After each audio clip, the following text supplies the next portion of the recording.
एक रेस आहे ज्याला आयर्न मॅन बोलतात. माहितीये की आयर्न मॅन रेस तर माहित नाही, आयर्न मॅन कोण आहे आम्हाला माहितीये. ओके, सो तो पण आवडायचा. तो पण क्रिकेट. हा, सो त्यांची इच्छा होती की मी क्रिकेटर बनावं. ओके. वर्ल्डची टफेस्ट रेस आहे. ओके. ओके, ज्यामध्ये ट्रायथलॉन बोलतात, ज्यामध्ये तुम्हाला स्विमिंग करायचंय, रनिंग करायचंय. मी तर सांगेन बिगिनर्सनी इझी जावं. कुठे दुसऱ्याला कंपनी वगैरे की दुसरा पडतं म्हणून आपण फास्ट पडावं. बरोबर. सो त्याने इझी जावं, जेवढं जमतंय बॉडीला जेवढी कॅपॅसिटी आहे तेवढं. ड्रीम मॅरेथॉन बोलशील तर सिडनी मॅरेथॉन मला करायची आहे. जे माझं एक ड्रीम आहे. म्हणजे लहानापासून एक ऑस्ट्रेलिया म्हणजे माझं ड्रीम हा की इथे जायचंय मला असं. सो त्यामुळे ती सिडनी मॅरेथॉन आणि ते सिडनीवाला एक ब्रिज आहे. नमस्कार महाराष्ट्र, आपण पाहताय MH टॉक्स, महाराष्ट्राच्या मातीचा आवाज. मी गणेश आयरे, तुमचा होस्ट. आज एक असा पॉडकास्ट घेऊन आलोय जिथे मेहनत आहे, प्रेरणा आहे आणि यशस्वी होण्याची खरी गोष्ट आहे. आज आपण अशा व्यक्तीला भेटणार आहोत ज्यांनी स्वतःची वाट स्वतः तयार केली आहे. तर तयार आहात मग? तर चला सुरू करूया आजचं MH टॉक्स. नमस्कार पुन्हा. नमस्कार. पहिले तर धन्यवाद, तुम्ही टाइम काढून आमच्या पॉडकास्ट मध्ये आलात त्याबद्दल. आता आमच्या व्ह्युअर्सला थोडीशी तुमची माहिती द्या. तर मी कृणाल किर्लोस्कर, मी एक मॅरेथॉन रनर आहे, ॲज वेल एज मी फिटनेस आणि रनिंग कोच आहे. सो लास्ट 12 वर्ष मी या फील्डमध्ये, 12.5 वर्ष झाले मला रनिंगला आणि 6.5 वर्ष कोचिंग फील्डमध्ये आहे. मी 6.5 वर्षाचं कोचिंग करतो. ओके.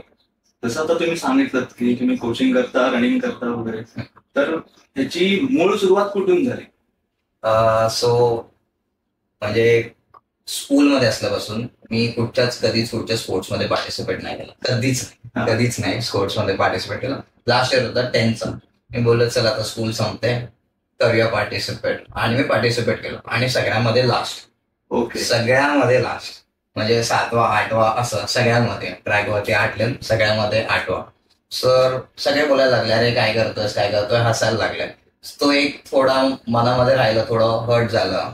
आणि थोड्या दिवसानंतर एक भाव आला घरी, कझिन आहे, घरी आला आणि मेडल घेऊन आला. त्याने मी रेस केली, मला मेडल मिळाला. सो ते एक डोक्यामध्ये राहिलं की अरे ह्याला मेडल मिळाला तर मला पण पाहिजे. ती तिकडनं माइंडमध्ये राहिली आणि ती ड्रीम सुरू झाली की चल आपल्याला पण आता मेडल पाहिजे, आपण पण करूया. सो असंच रनिंग चालू केली जस्ट फॉर अ फन की ठीक आहे बघूया काहीतरी हेल्थसाठी पण होऊन जाईल. सो रनिंग चालू केलं आणि हळूहळू डिस्टन्स वाढत गेलं. बोला आता करतोच आहे तर रेसमध्ये पार्टिसिपेट करूया. आणि विदिन 3 months मला वाटतं मी 3 months ट्रेनिंग केली आणि रेसमध्ये पार्टिसिपेट केलं. आणि फर्स्ट रेसच मी सेकंड फिनिश केलं होतं. फर्स्टच रेस होती 5 किलोमीटरची आणि मग तिकडनं ती सुरुवात झाली. फर्स्ट रेसलाच मी जिंकलो होतो, तिकडनं मग ती सुरुवात झाली रनिंग फील्डमध्ये. बोला अजून मग डिस्टन्स वाढत गेलं, मोठे कॉम्पिटिशन्स करायला लागलो. ते एक मेडलसाठी मी करायला गेलो, एक रेस फक्त मेडल पाहिलं म्हणून, आणि मग तिकडनं ती सुरुवात झाली माझी. तसं आता तुम्ही सांगितलं की कसं तुमची जर्नी झाली, पण स्कूलिंग मध्ये पूर्ण तुम्ही कुठेच पार्टिसिपेट नाही केलं? कुठेच नाही. त्यानंतर 10th ते पण लास्ट टर्म होतं तुमचं, तेव्हा तुम्ही पार्टिसिपेट केलं. तर तेव्हा तुम्ही थोडंसं तुम्हाला फील झालं की पुढे मी असंच फन साठी केलं की चल एवढा वर्ष केलं ना, एक ट्राय करूया की काय होतं. कधी स्पोर्ट्स एवढं माहिती पण नव्हतं मला, कधी गेलोच नाही मी.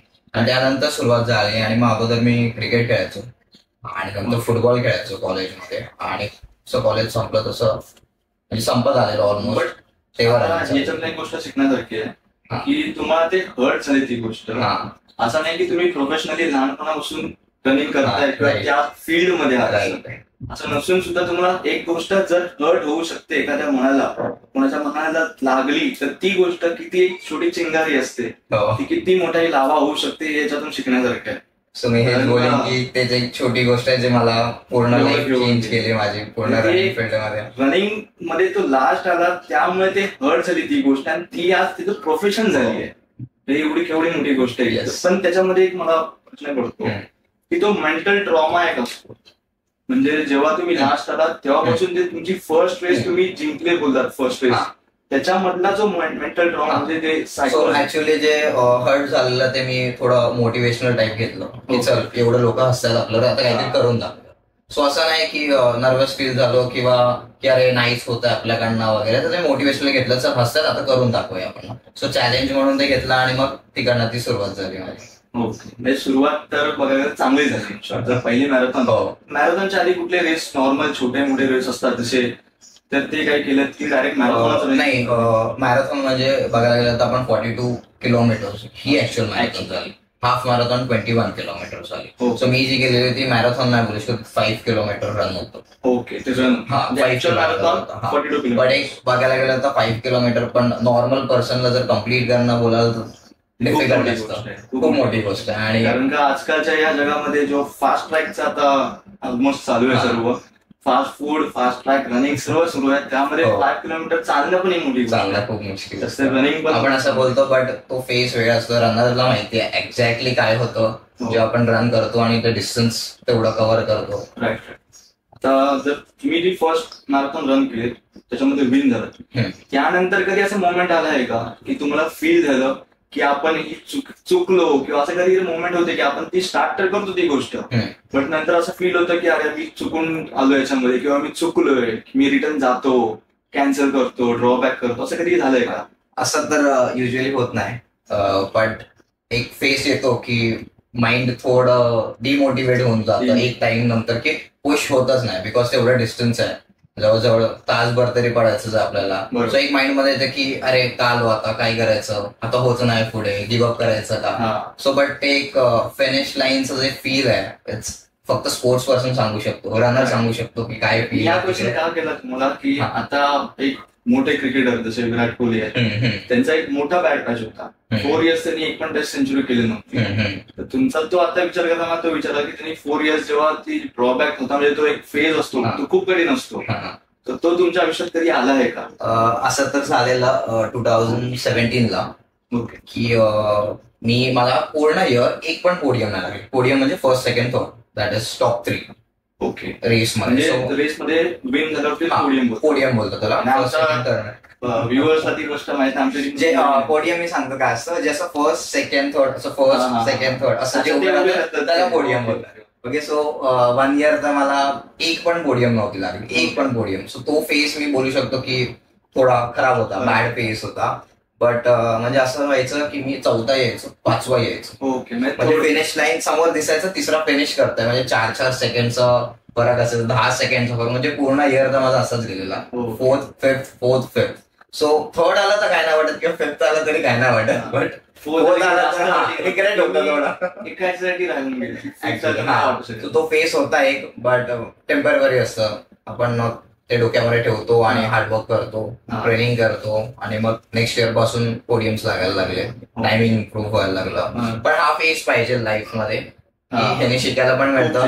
आणि जोपर्यंत हा फेस येत ना तोपर्यंत आपण स्वतःला पुश नाही करत, ग्रोथ नाही होत आपल्यामध्ये. तो फेस आला म्हणून मी इम्प्रूव्ह केलं, नाही तर चल पोडियम लागतंय, जेवढं आहे आपण तेवढंच करतो. ओके, यातून ही गोष्ट शिकणार, जर एखादा बॅड पॅच नाही आला तर माणूस कम्फर्ट झोन मध्ये जाऊ शकतो. मिळतंय तर तेवढ्यामध्ये राहतो, तो पुश नाही करत. सो जेव्हा एक डाऊन फेस येतो, डाऊनफॉल येतो, तो स्वतःला पुश करेल, इम्प्रूव्ह करेल, वर्क करेल स्वतःवर. सो हे फेस पाहिजे लाईफ मध्ये. ओके, तर आता हा फेस तुम्ही सांगितलं की 1 इयर तुमचा एक तो बोलता पोडियम लागला, तुमच्या भाषेमध्ये 1 इयर पोडियम लागला नाही सरांना, पण त्यामध्ये तो मेंटली कसं तुम्ही प्रिपेअर केलं? कारण का फिजिकली तर तुम्ही थोड्या वेळाने सांगणारच की तुमची ट्रेनिंग कशी, पण आता विषय निघालाच आहे, तर मेंटली कसं प्रिपेअर केलं? सो मेंटली स्पोर्ट्स पर्सनला ना स्पोर्ट्स स्ट्रॉंग करतो. मेंटली तुम्ही हरतात हे तुम्हाला स्ट्रॉंग करतात मेंटली. तिचं हरलोय, आता पुढचं आपण चांगलं करूया, पुढचं चांगलं करूया, तुमचा माइंड स्ट्रॉंग होत जातं. सो जिंकल्यानंतर माइंड स्ट्रॉंग नाही होत, तुम्ही हरतात तेव्हाच तुमचा माइंड स्ट्रॉंग होतं. सो नेक्स्ट रेसला तुम्ही प्रिपेअर करणार चांगलं, माइंड तेवढं स्ट्रॉंग करणार. आणि long distance runner it's all mentally. Long distance runner, half marathon, full marathon, so हे पूर्ण गेम पूर्ण माइंड गेम आहे. तुम्ही ट्रेनिंग करायचं, बट जेव्हा तुम्ही रन करता तेव्हा बॉडी फिजिकली पुश होत नाही, मेंटली पुश करतो. मेंटली पुश करतो. एक टाइम नंतर, एक सर्टन डिस्टन्स नंतर गिव्ह अप करतो. कारण का हा एक क्वेश्चन मला पहिल्यापासून सतवतो की एक नॉर्मल व्यक्ती असतो, तो बारीक 2-3 किलोमीटर एकदम पुश आउट करून धावू शकतो. भले ट्रेनिंग केली तरी आपण एक नॉर्मल लिमिट मध्ये धावू शकतो, पण मॅरेथॉन रनर्स एवढं कसं 1-1, 1.5-2 तास धावतात. Mind game. तुम्ही जेवढा मेंटली पुश करू शकतात, मेंटली जेवढं स्ट्रॉंग राहू शकतात, तेवढं तुम्ही कंटिन्यू राहू शकता, कंटिन्यू राहू शकता. बरोबर, मेंटली आपलं स्ट्रॉंग खूप गरजेचं आहे त्यासाठी. सो स्पोर्ट्सच माइंड स्ट्रॉंग करू शकतो. ओके. डिसाइड्स म्हणजे स्पोर्ट्सच्या व्यतिरिक्त जर आता स्पोर्ट्स मध्ये तुम्ही जेव्हा तिथे असता, फील्डवर असता, तेव्हा तुमचं माइंड फ्रेश होणार, हे तर साहजिक आहे, तुम्हाला त्यातून फील येणार. बट जेव्हा फील्ड वरून तुम्ही घरी येता किंवा दुसरं काही जॉबला जात असतात किंवा स्टुडंट्स असतात, त्यावेळेला जो एक ट्रॉमा असतो, म्हणजे एक फील असतो की तेव्हा बॅक ऑफ द माइंड आपल्या ती गोष्ट चालू असते. Yes yes exactly. मी बॅड फेज मध्ये आहे, माझ्यावर काही चांगलं होत नाहीये, कसं होणार ही गोष्ट. तर त्यावेळेला म्हणजे घरी असतो आपण, दुसऱ्या कामात असतो, तेव्हा काय करता तुम्ही? सो माइंड मध्ये तर हेच चालू असतं की रेस करायचे, कुठची रेस करायचे, नेक्स्ट हे करायचे. माइंड मध्ये सतत एकदा ते ड्रीम डोक्यामध्ये आलं, मेडल पाहिजे किंवा जिंकायचंय, तर झोपेत पण तेच दिसतं, कुठचंही काम करत असतं तेच दिसतं. बट जेव्हा मी ग्राउंडवर असतो तर कम्प्लिटली मी डिफरंट असतो. डिसिप्लिन असतो, घरी असतो घरच्यांसोबत वेगळं, फॅमिली टाइम वगैरे ते वेगळं, फ्रेंड सोबत वेगळं असतो. पण जेव्हा ग्राउंडवर जातो तर तो डिसिप्लिन वगैरे तो मेंटेन करायलाच लागतो. मग कोणाशी बोलणार नाही, आपलं ट्रेनिंग करा, बॅग घ्या, घरी जावा. तो सिरियसनेस तेवढा असतो. म्हणजे ही पण एक गोष्ट शिकण्यासारखी आहे की आपण एका गोष्टी मागे पळतो, ते पळायचंच असतं.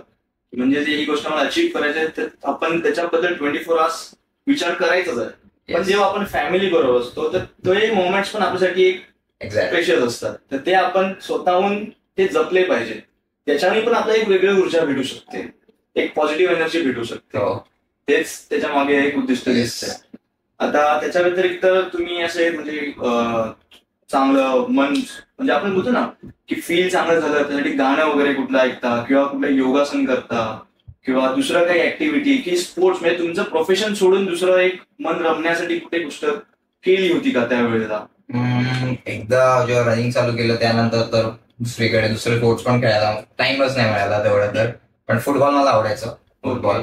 बट एकदा रनिंग चालू झाल्यानंतर ते सगळं फुटबॉल आवडायचं पण त्यांना क्रिकेट नाही बोलतात, क्रिकेट प्रेमी देशामध्ये क्रिकेट नाही बोलतात, फुटबॉल बोलतात. असं नाही, कॉलेजमध्ये खेळायचो क्रिकेट पण, फुटबॉल पण खेळायचो. पण नंतर रनिंग चालू झाल्यानंतर हे स्पोर्ट्स राहून गेले, टाइमच नाही मिळाला तेवढं खेळायला. तुम्ही प्रोफेशनली खेळलात का क्रिकेट वगैरे? की क्रिकेट मी खेळलोय, बट मी MCA ला ट्राय पण केलेलं, बट सिलेक्ट नव्हतं झालो. सो माझ्या पप्पांना आवडायचं क्रिकेट. हा, सो त्यांची इच्छा होती की मी क्रिकेटर बनावं. ओके. ऍज युजल जसं प्रत्येक पॅरेंटची स्वप्न असतात, एकतर इंजिनियर, डॉक्टर. जर स्पोर्ट्स मध्ये असेल तर क्रिकेट सोडून दुसरं काही दिसत नाही आपल्या कंट्रीमध्ये तरी सध्या तरी. ठीक आहे, आता आपण तुमचं थोडं मेंटली बघून झालोय सर्व. फिजिकल म्हणजे आमचे जे व्ह्युअर्स असतील, स्पोर्ट्स पर्सन असतील, त्यांना एक तुमचं डेली रुटीन सांगा. डेली रुटीन ऍथलीटचं तुम्ही बघाल तर सकाळी 4:30-5 ला उठायचं, आपलं आपण बनवायचं, त्रास नाही द्यायचा. सो जे पण आहे प्री रन, फ्रूट खातो काय किंवा काही बनाना खातो आम्ही, आणि मग वर्कआउट करायचं 2 तास, 1.5-2 तास. जे पण आहे स्ट्रेंथ ट्रेनिंग आहे, रनिंग आहे, जे पण कुठच्याही स्पोर्ट्स मध्ये असेल तर ते होतं. नंतर तुमच्या डेली रुटीनला सुरुवात करा. पण तुमचं अर्ली मॉर्निंग हे व्हायचं. थोडा क्वेश्चन आहे मला, तुम्ही स्टार्ट तर करता, तुम्ही असं 4:30-5 ला उठता बरोबर बोलतात तसे, तर प्री वर्कआउट म्हणजे सुरू करण्याआधी किती वेळा आधी तुम्ही टाइम स्पॅन किती असतो ते खाण्यासाठी? खाण्यासाठी रनर्सने तर 30 मिनिट्स किंवा 45 मिनिट्स अगोदर खावं. ओके. बनाना वगैरे खाता येतं तुम्ही 20 मिनिट्स किंवा 30 मिनिट्स अगोदर पण तुम्ही खाऊ शकता. कार्बोहायड्रेट्स मिळतात त्यात ना, 25 ग्राम एका बनानामधला मिळतात. सो रनच्या थोडा अगोदर खाऊ शकतात, बट ते पण हेवी नाही जायला पाहिजे. रनर्स आहेत तर ते रन करणार तुम्ही तर हेवी नाही जायला पाहिजे. हा, चान्सेस आहेत, बट हेवी तर सकाळी एवढं कोण खात नाही, आणि फ्रूट एवढा हेवी जाणार. सो नॉर्मल, आणि पाणी पिऊ शकतात. ओके. पाण्याचं पण एक मिथ आहे, मी ऐकलंय असं की बोलतात की धावायच्या आधी पाणी प्यायचं नसतं वगैरे, खूप ऐकलंय असं. काय नाही, आता एवढे ऑलिम्पिक रनर्स आहे, आम्ही पाणी धावताना पितो. आणि मेन ती गोष्ट की ते धावताना पाणी पितात, आपण बघतो फोटोज धावताना पाणी. खूप जण पण असतात जे बोलतात की बसून पाणी प्यायचं, उभं राहून नाही. आता एवढे रनर्स आम्ही कुठे बसणार रन करताना रेसला? कारण की ही तर बरोबर ही गोष्ट आता जशी आता व्हायरल होतात गोष्टी, बसून पाणी पिया, उभं राहून पाणी. असं काय नाही, एवढे रनर्स आहेत जे क्रिकेटर्स पण उभे राहून त्यांना तेवढं टाइमच नाही, उलट आम्ही धावता धावता पाणी पितो. ठीक आहे. सो असं काही नाहीये की हार्म होईल तुमच्या बॉडीला वगैरे काय. ओके. मी बसून पिया का उभं पिया ते जाणारच आहे. ओके. म्हणजे ऍक्च्युअली एक मिथच आहे बघायला गेलं. की बसूनच पाणी प्यायला पाहिजे? असं काही नाही. उभं राहून, आता आम्ही रनर्स आहे, उभं राहून पाणी पितो, सो काही हार्म होत नाही बॉडीला. स्टार्टिंग डेली रुटीन तुम्ही उठा, तुमचं फक्त सकाळी तुम्ही जर पाणी पितायत रनर्स आणि त्यानंतर रनला जात आहेत, सो त्याच्या अगोदर ते फ्लश व्हायला पाहिजे, फ्लोटिंग नाही व्हायला पाहिजे पाणी. ही एक महत्वाची गोष्ट आहे, झालंच पाहिजे. हो, तर ते फ्लोटिंग व्हायला पाहिजे. साईड स्ट्रेच आहे, साईड स्ट्रेच म्हणजे थोडंसं पेन होतं रनर्सला, लॉंग डिस्टन्स रनरला इथे. सो ते पाणी जास्त असेल तरी होईल किंवा कमी असेल तरी होईल. सो तुम्ही पाणी पिया सकाळी 200 किंवा 150 ml जरी पियाला सफिशियंट आहे. नंतर तुम्ही रन करा, पण रनच्या अगोदर फ्लश करा. ओके, फ्लश करा. ओके, त्यानंतर मग पुढे पूर्ण डे मध्ये तरी 4 लिटर्स प्लस जायला पाहिजे. फुल डे मध्ये रिकव्हरी नाही होणार नाही तर तुमची. ओके, सो तुम्ही लॉंग डिस्टन्स रनर आहे, बॉडी डिहायड्रेट होते 1 तास जरी धावलात तरी. सो तेवढं पाणी सफिशियंट अमाऊंट मध्ये जायला पाहिजे. ओके, म्हणजे नॉर्मल तेच तुमचं. आणि नंतर मग लंच डिनर वगैरे कसं टायमिंग पण आणि काय घेतात ते पण एक महत्वाची गोष्ट. रनर्स थोडा BMI हाय असतो, बॉडी मास रेशियो थोडा हाय असतो. प्रत्येक 2 तासाने त्यांनी खाल्लं पाहिजे. प्रत्येक 2 तासाने 2 तासाने. शुगर तर मी सांगतो कम्प्लिटली बंद. तसं आता आपण पाहिलंय, कॉफी घेतो ते आल्यालाच बोलले की मी शुगर नाही घेणार म्हणून. ही गोष्ट नोटेबल होती. म्हणून रिकव्हरी थोडा इश्यू होईल, कारण सकाळी उठल्यावर कधी कधी नॉर्मल पर्सनला बॉडी हेवी फील होते. ओके, दॅट इज रिकव्हरी नाही होतं. रनर्सला पण कधी कधी, आम्हाला पण होतं कधी कधी बॉडी हेवी फील होते, ते नाही व्हायला पाहिजे. आणि थोडा लेझीनेस असतो जर आपण रॉंग फूड खातोय. रॉंग फूड हा, म्हणजे बॉडी हेवी फील होते, बॉडी सपोर्ट नाही करत, रिकव्हरी नाही करत, कंटाळा येतो. हा, तुम्ही रात्री 8च्या अगोदर जेव्हा सकाळी लवकर उठा, तुम्हाला हेवीनेस फील नाही होणार. हेवीनेस फील नाही होणार डायजेस्ट होण्यासाठी. ओके, आणि रात्री जेवणामध्ये म्हणजे लंच नॉर्मल जे घरात बनतं ते खायचं. बाहेरचं ऑइली स्पायसी थोडं अवॉइडच करा, जंक फूड अवॉइडच करा. म्हणजे ऍथलीट साठी सांगतो, जे स्पोर्ट्स पर्सन आहेत तरी. सो हे एवढं डिसिप्लिन पाहिजे. 70% फूड, 30% ट्रेनिंग. 70% food, 30% training. तुम्ही 70% ट्रेनिंग कराल तर तुम्हाला इंजरी होईल जर तुमचा फूड इंटेकच नाही. तुम्ही रन कराल, वर्कआउट कराल, घरी याल, काहीही खाल, झोपाल, तुमचे मसल्स जेवढे टाईट झालेले आहेत ते परत नॉर्मल व्हायला पाहिजे. तुम्ही जेवढे एफर्ट्स लावले तेवढे नॉर्मल व्हायला पाहिजे, तर ते तुमचं फूड करून देईल. म्हणजे फूड हे महत्वाची गोष्ट आहे. रिकव्हरीसाठी मी सांगू शकतो तुम्हाला ऑरेंज फ्रूट किंवा ज्यूस प्यायला तरी चालेल. ऑरेंज फ्रूट रिकव्हरी चांगली. हा, म्हणजे लवकर बॉडी रिकव्हर करते, मसल साठी चांगलं आहे. Beet, red colour, half beet खाल्ला पर डे इनफ. आणि पाणी ड्रायफ्रुट्स वगैरे नॉर्मल जे आपण घरात खातो, ड्रायफ्रुट्स वगैरे थोडेफार. हे फास्टेस्ट रिकव्हरीसाठी हेल्प करतं, जे मी सांगितलं ऑरेंज आणि बीट हे सगळं. ओके, हे तर आता न्यूट्रिशन सांगलं. तर मेन जे आपली मुद्दा आहे, जो आता तुम्ही ट्रेनिंग कशी करता, म्हणजे गेल्यावरती पहिला वॉर्मअप पासून ते लास्ट तुम्ही स्पीड वरून बाहेर येण्यापर्यंत एक थोडं ब्रेकआउट आहे. सो पहिला तर वॉर्मअप असतो 15 मिनिटाचा. ओके, वॉर्मअपला मी सांगतो ड्रिल्स असतात, रनिंग ड्रिल्स, ज्याने फॉर्म इम्प्रूव्ह होऊ शकतं, बॉडी वॉर्म होऊ शकतं. नाही, ते ड्रिल्स नाही, बट केक्स, हाय नीज हे असतं जागेवरतीच असतं, ज्याने रनिंग फॉर्म इम्प्रूव्ह होतं आणि बॉडी वॉर्म पण होणार. सो हे असतात. मोबिलिटी करू शकतात ऑल्टरनेट डेज वगैरे. मोबिलिटीज म्हणजे हँड रोटेशन असतात, लेग रेझेस वगैरे, नॉर्मल जे एक्सरसाइज आहे बॉडी फ्री होण्यासाठी. डेली रुटीनला तुम्ही करू शकता, वर्कआउट चालू करायच्या अगोदर मोबिलिटी. आणि नंतर वॉर्मअप पार्ट मध्ये ड्रिल्स करू शकता, थोडंसं जॉग करू शकता. बॉडी जोपर्यंत रेडी नाहीये रन करायला तोपर्यंत नाही करायचं. ही एक गोष्ट की तुम्हाला समजतं कसं की बॉडी रेडी आहे, म्हणजे आता आम्हाला फ्री फील होते. आता जेव्हा आपण उठतो, आपण हे बंद केलं तर टाईट बंद आहोत, that is body is not ready. थोड्या वेळानंतर आपण प्रेस केल्यानंतर कधी केलं, सकाळी उठल्यानंतर नाही होत, that is body is not ready. सकाळी आम्ही जेव्हा चालू करतो तेव्हा बॉडी रेडी नसते, थोडं हेवीनेस फील होतं. जसं आम्ही वॉर्मअप करतो, थोडं जॉग करतो, त्यानंतर बॉडी फ्री होते, ओपन होते, हे कळतं. लगेच नाही घेणार, बट लगेच नाही. हा, ऍडव्हान्स रनर होत जाणार तसं त्याला कळून येतं की बॉडी रेडी आहे, वॉर्म झालाय. 15 मिनिट्स तरी लागतात. 15 मिनिट्स लोक वॉर्मअप आणि स्ट्रेचेस पार्ट स्किप करतात, most of the runners. Okay, which is a cause of injuries. कंटाळा करतात वॉर्मअप करण्यासाठी डायरेक्ट रन स्टार्ट करतात. म्हणजे हे न्यू व्ह्युअर्स किंवा न्यू हे स्टार्ट करणाऱ्या रनिंग यांसाठी महत्वाची गोष्ट आहे की वॉर्मअप कधीही स्किप करू नये. वॉर्मअप आणि स्ट्रेचेस पोस्ट रन, म्हणजे रन संपल्यानंतर आफ्टर रन म्हणजे पोस्ट रन.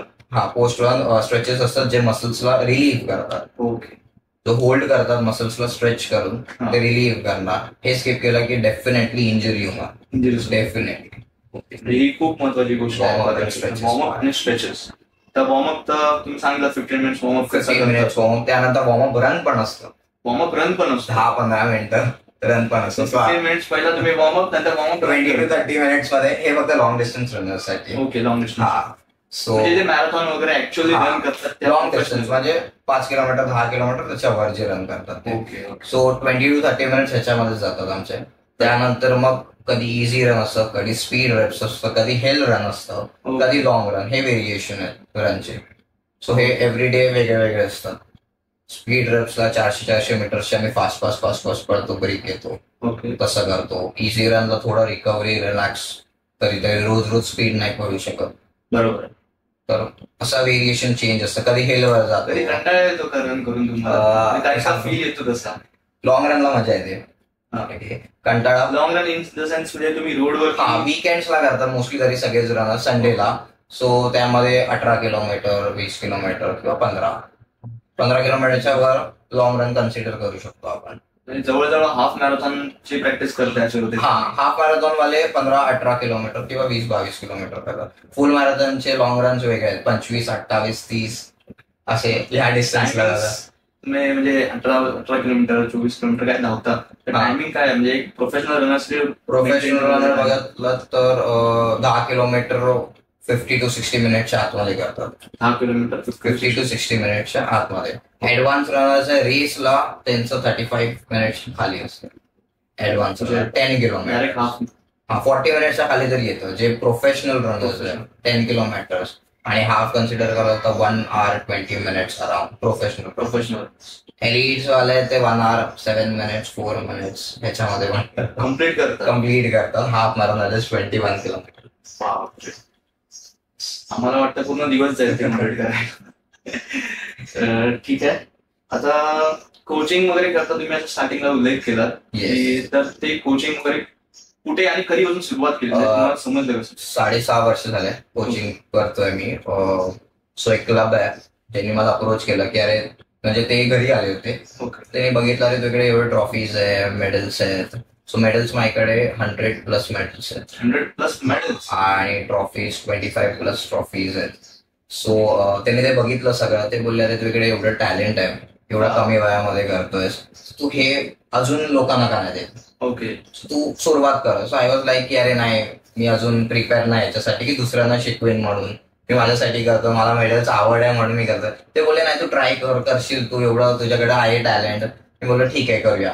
आणि तिकडनं मी सुरुवात केली. जेव्हा सुरुवात केली तर माझ्याकडे 2 स्टुडंट होते. फक्त 2 स्टुडंट. आणि तिकडनं सुरुवात केली आणि नंतर कोविडवाला फेस आला. म्हणजे कोविडच्या अगोदर तुम्ही नाही, 1 वर्ष अगोदर केलं. 2 स्टुडंटने मी सुरुवात केलेली आणि नंतर ग्रोथ झाला चांगला. 30-40 स्टुडंट आले आणि कोविडचा फेस आला. त्यानंतर परत डाऊन, सगळंच बंद झालं. आणि कोविड नंतर मग मी जे चालू केलं मग ते स्वतःचा क्लब चालू केलं. ओके, थोडा शिकलो. नंतर सर्टिफिकेशन केलं मी त्या पिरियडमध्ये जेव्हा मी कोचिंग चालू केलं त्यानंतर. आणि सर्टिफिकेशन केल्यानंतर मग मी प्रोफेशनली स्वतःचा क्लब स्टार्ट करून कोविड नंतर मग मी तेच चालू केलं. आणि तेव्हा पण माझ्याकडे 2 स्टुडंटच होते. त्यापासून मी चालू केलं. आणि असा एक फेस होता की कोणच नाही यायचं. मी शिकवायला जायचो आणि कोण स्टुडंट नाही यायचं. 4-5 होते ते पण कधी यायचे नाही, कधी यायचे. तर मी असंच रिटर्न घरी यायचो. हा, असा फेस झालाय माझ्या लाईफमध्ये. सो पण मी ते गिव्हअप नाही केलं की ठीक आहे चल करूया, अजून होईल, हे करूया, ते करूया. वेगळं काय काय अजून शिकायला लागलो सर्टिफिकेशन मध्ये. आणि नंतर आता जवळजवळ 80+ स्टुडंट्स आहेत माझ्याकडे. 80+ पर्सनल क्लायंट्स आहेत भरपूर.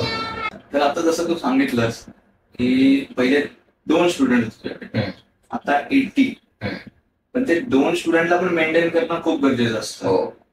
80 कडे आता व्हायरल होत गेला, सगळे समजत गेलं, तसं कोचिंग तुझी आवडायला लागली तर येतील. होता अजून आम्ही तर व्ह्युअर्स बोलू सगळे 1000 होत तुझ्याकडे स्टुडंट. तर ते 2 स्टुडंट पासून सुरुवात करण्याची जी कष्ट होते ते तू थोडं एक्सप्लेन कर. थोडा डिफिकल्ट होता तो फेस. लाईक मेंटली आपण एक टाइम नंतर गिव्हअप करतो की हा चालत नाही आता, हे वर्क किंवा हे प्रोफेशनली आपण करिअर म्हणून नाही चूज नाही. करू शकत, असं होतं एक टाइम नंतर की चला नाही येतच नाही कोणतं आपण बंद करूया असं. बरोबर. पण ऑब्व्हियसली पॅरेंट्स, कोच जे पण आहे, मेंटॉर, हा जो पॅरेंट्सचा सपोर्ट खूप जास्त आहे की नाही कर, होईल, तू करशील. सो एक पुश पाहिजे ओके, की तू करशील. आपण आपल्याकडे पोटेन्शियल असते बट ते आपल्याला माहिती नसतं. आपण सिच्युएशन नुसार आपण ते गिव्हअप करून देतो की नाही आपल्याला होत नाहीये, किंवा जर पॅरेंट्सने एक पुश केलं की नाही तू जा परत, होईल, कर, होईल. सो ते थोडं पुश केलं की नाही गिव्हअप नाही करायचं, चला पॅरेंट्स बोलले जाऊया. मोस्टली तरी पप्पा आणि मम्मीने खूप पुश केलं की नाही हा कर, चल हेच कर, जॉब नको करूस, हे कर, बिझनेस फील्ड कर, हे कर. तर त्यांनी पुश केलं तर मी जात राहिलो. कन्सिस्टन्सी तेवढी राहिली. कोण नसेल येत तरी जाऊन बसूया, घरी बसण्यापेक्षा जाऊन तिकडे बसूया.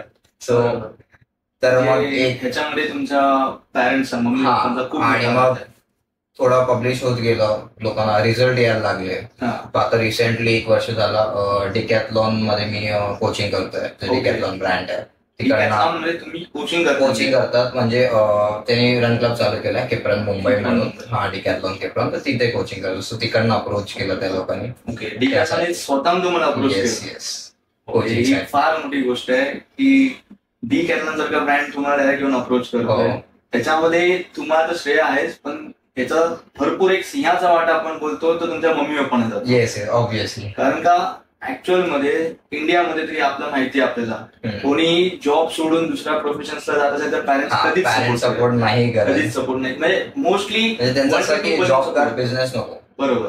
मोस्टली तरी मराठी फॅमिलीमध्ये हे असतं की अरे जॉब कर, एवढे सर्टन अमाऊंट हे कर, बस.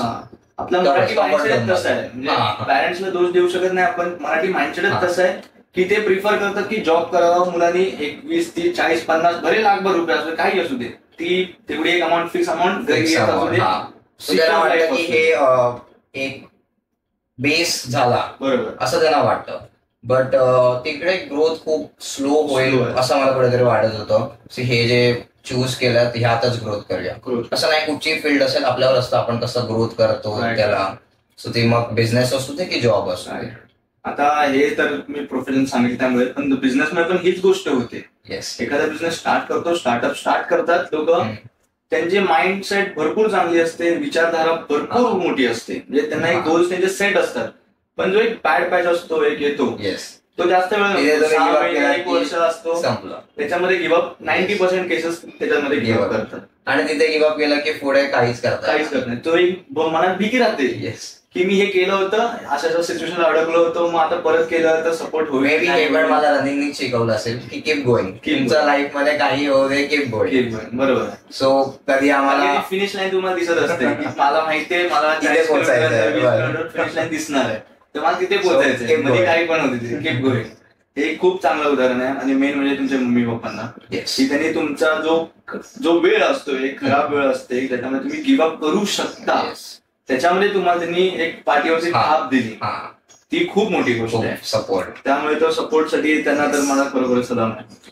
आता कोचिंग करताना जे स्टुडंट्स असतात त्यांच्याबद्दल सांगू शकतोस का, जे बिगिनर्स असतात, म्हणजे आमच्या व्ह्युअर्सला पण हेल्प होईल, जे नवीन रनिंग स्टार्ट करणं असतात किंवा ऍक्च्युअल आता जस्ट स्टार्ट केलं असेल, 6 महिने झाले असेल, त्यांना एवढी आयडिया नसते खरं सांगायचं तर. जे त्यांचे कोचेस असतील, मेंटॉर असतील, असंच नाही की सगळेजण प्रत्येकाला एका नजरेने बघतात, डिफरन्शिएट करतात लोक की हा हे दोघे जण चांगले धावतात, मग मी असं लोक ह्यांच्यावर ठेवेन, बाकी त्यांना नेग्लेक्ट करतात. तर आपल्या चॅनलच्या किंवा पॉडकास्टच्या माध्यमातून तुम्ही एक नॉर्मल एक व्ह्यू सांगा. मी तर सांगेन बिगिनर्सनी इझी जावं, कुठे दुसऱ्याला कंपनी वगैरे की दुसरा पळतं म्हणून आपण फास्ट पडावं. बरोबर. त्यांनी इझी जावं, जेवढं जमतंय बॉडीला जेवढी कॅपॅसिटी आहे तेवढंच करावं. आणि कोचेसचा भाग सांगू शकतो की असं तर मोस्टली होत नाही, सगळे सेमच झाले आमच्यासाठी. फक्त कधी कधी वर्कआउट आम्ही स्विच करतो. की हा ऍडव्हान्स आहे तर त्याला थोडा वेगळा वर्कआउट, ऍडव्हान्स मध्ये वर्कआउट. बिगिनर्स आहे त्यांनी बेसिक पहिलं बेस स्ट्रॉंग करा, then move to the advance. Direct advance दिलं तर जमणारच, सो ते थोडं कॅटेगरी डिवाइड करायला लागते. ते तर बरोबर आहे. बिगिनर्सनी माइंडसेट कसा ठेवावा हे एक आहे की समोर तुम्ही बोललात की दुसरा समजा 2 राऊंड मारतोय तर मी पण 2 मारलेच पाहिजे, हे नसावं, कॉम्पिटिशन नसावी, कॉम्पिटिशन स्वतःशी असावी. यासाठी काय बिगिनर्सची तर पहिलं कोणी स्पोर्ट्स पर्सन एक गोल पहिला सेट करा की तुम्हाला करायचं काय. ओके. आणि त्याच्या मागे लागा, ना की बाजूला कोण पडतं त्याच्या मागे. तुमचा गोल काय आहे की तुम्हाला हाफ मॅरेथॉन करायचे, दॅट इज 21 किलोमीटर. हे तुम्ही गोल सेट करा, त्यासाठी प्रिपेअर करा. जे काल करतात त्याच्यापेक्षा बेटर व्हायला, दॅट इज इम्प्रुव्हमेंट. मग भले ते 1% जरी असलं तरी इम्प्रुव्हमेंट, ती इम्प्रूव्ह करा. कम्पेअर करायचं नाही. तुम्ही कम्पेअर करायला तुम्ही अजून खाली येत जाणार. बरोबर. सो एक स्वतःचा पहिला जर गोल सेट करा. ही गोष्ट आपण वारंवार सगळीकडून ऐकत असतो, कारण का मोठे मोठे लोक पण सांगतात. आता सरांनी पॉडकास्ट मध्ये तीच गोष्ट सांगितली की आपण मागचा दिवस असेल त्याच्यापेक्षा 1% जरी चांगलं गेलं, दॅट इज इम्प्रुव्हमेंट. मग 1% असेल 2% इम्प्रुव्हमेंट, आपली इम्प्रुव्हमेंट असते. बिगिनर्सने कन्सिस्टन्सी ठेवावे. रेग्युलर, एक दिवस येणार, 2 दिवस नाही येणार, ग्रोथ नाही होणार. एक रुटीन काय मॅटर करतो तुमच्या लाईफ मध्ये. सो कन्सिस्टन्सी ठेवावं, तो ग्रोथ होत जाईल. कालपेक्षा बेटर होईल. तुम्ही 3 दिवस गॅप ठेवला, परत खाली येणार, परत बेस पासून चालू करायला लागेल. ओके. सो तो स्टेप बाय स्टेप वाढत जाईल. आणि वर्कआउट 7 डेज पूर्ण 7 नाही, एक दिवस कम्प्लीट कम्प्लीट रेस्ट. आता माझं मी सांगतो, जर मी आमचं आता 75 किलोमीटर पर वीक जातो. पर मायलेज आहे पर वीक. 6 दिवसांमध्ये 6 दिवस पर वीक मला 75 किलोमीटर करतो, म्हणजे मंथली झाले 300 अराउंड. ओके. हा. सो मी समजा 3 वीक 75 करतोय. मला वाटतं आता मी रिकव्हरी नाही होत आहे, माझी हेवी जात आहे. मी पुढचा वीक रिकव्हरी करणार, त्यामध्ये 2 किंवा 3च रन करणार. हार्डली 25-30 किलोमीटर ड्रॉप डाऊन करणार. सो हे रनर्सने मेंटेन करावं की ते इंजरीवरती नाही जाणार. म्हणजे त्यांनी स्वतःची बॉडी स्वतःला आली पाहिजे. So always listen to your body, not to the mind. Mind आपल्याला पुशअप करत असतं प्रत्येक वेळेला की नाही होईल, पण कधी कधी बॉडीचं ऐकलं पाहिजे. जेवढी बॉडी सपोर्ट करते तेवढंच करावं. स्ट्रेच कुठे करायचा आणि कुठे नाही करायचं हे आपल्याला. पण जेव्हा रेसला आहेत तुम्ही तेव्हा मग पुश करा. तुम्ही ट्रेन केलाय तर पुश करा. बरोबर. त्याच डे साठी तुम्ही ट्रेन केलात ना, मग पुश करा. आता रेस्ट डे आपली त्याच डेच असते. तुम्ही एवढी जी बागे मेहनत घेतली ती कोणीच पाहिलेली नसते. ही खूप मोठी गोष्ट असते. प्रॅक्टिस सेशन खूप जण मिस करतात. हो. पण जेव्हा ऍक्च्युअल रेस डे येतो तेव्हा मी तरी सांगेन की जोपर्यंत तुम्ही प्रॉपर ट्रेन होत नाही तोपर्यंत तुम्ही रेस करू नका. ओके. प्रॉपर ट्रेन आहे, तुम्हाला वाटतंय की हा मी आता माझा पर्सनल बेस्ट, म्हणजे मी काल समजा 40 मिनिट्स मध्ये 10 किलोमीटर करत होतो. आता मी 3 महिने प्रॅक्टिस करतो, 6 महिने करतो. आय एम रेडी की मी हा 40 मिनिट्सचा माझा टार्गेट जो आहे तो मी ब्रेक करेन. That is personal best, PB बोलतात त्याला. सो तो ब्रेक करेन, तेव्हा तुम्ही रेस करा. ओके. भरपूर सारे रनर्स आहेत जे सतत रेस करत राहतात, पण त्यांनी इम्प्रुव्हमेंट होणार. तुम्ही ट्रेन करा प्रॉपर. ऑलिम्पिक रनर्स जे आहेत, एलिट रनर्स आपण बोलतो त्यांना, ते हार्डली वर्षातनं 2 फुल मॅरेथॉन करत असतात. 2. सो ते पूर्ण वर्षभर त्या मॅरेथॉन साठी प्रिपेअर करतात. राईट. 2 जास्त 3 करत असतील. सो प्रॅक्टिस रेस तुम्ही 10% करा, ट्रेनिंग तुमची 90% करा. प्रॉपर करा. तुम्ही जेव्हा रेडी आहात तेव्हा तुम्ही रेस करा. बरोबर. आणि ही गोष्ट खूप महत्वाची आहे की काही लोक नुसते रेस करत राहतात, प्रॅक्टिस करतात, बट तो रुटीन सेट नाही होत. आणि ती खूप मोठी चुकी आहे. आपण मॅरेथॉन रनर्स बोलतो, जसं शॉर्ट रन जे हुसेन बोल्ट सर्वात फेमस आहे, त्याची एक मीम भरपूर फेमस आहे. म्हणजे ती एक मोटिवेशनल होती ती गोष्ट की 4 वर्षाची मेहनत घेते ती फक्त काय 9 सेकंड साठी दिसते. ते 9 सेकंड किंवा यांच्या भाषेत आता यांना फुल मॅरेथॉन 41 किलोमीटर धावून आता 41 किलोमीटर दिसतात. सो सेकंड मी सांगतो की किती रनर्सला माहितीये तो 1 सेकंड किती लॉंग आहे, किती मोठा आहे, किती मोठा आहे तो 1 सेकंड. एक फेज झालेला आय थिंक 2019 ला बँड्रा फोर्ट आहे ना, तिथे रेस होती आणि 10 किलोमीटर होती आणि रेस चालू झाली. आणि माझे पप्पा फर्स्ट रेसला आले. फर्स्ट रेस जेव्हा मी चालू केली तेव्हा पहिली, जे मी मगाशी सांगितलं तसे, आणि त्यानंतर ह्या रेसला आले. सो मधल्या टाइमला मला पोडियम्स नव्हते लागत जसं मी सांगितलं. सो त्यानंतर ते आले, नव्हते आले. त्यानंतर ते आले, ते बोलले आता मी आलोय, आता तू जिंकायचं.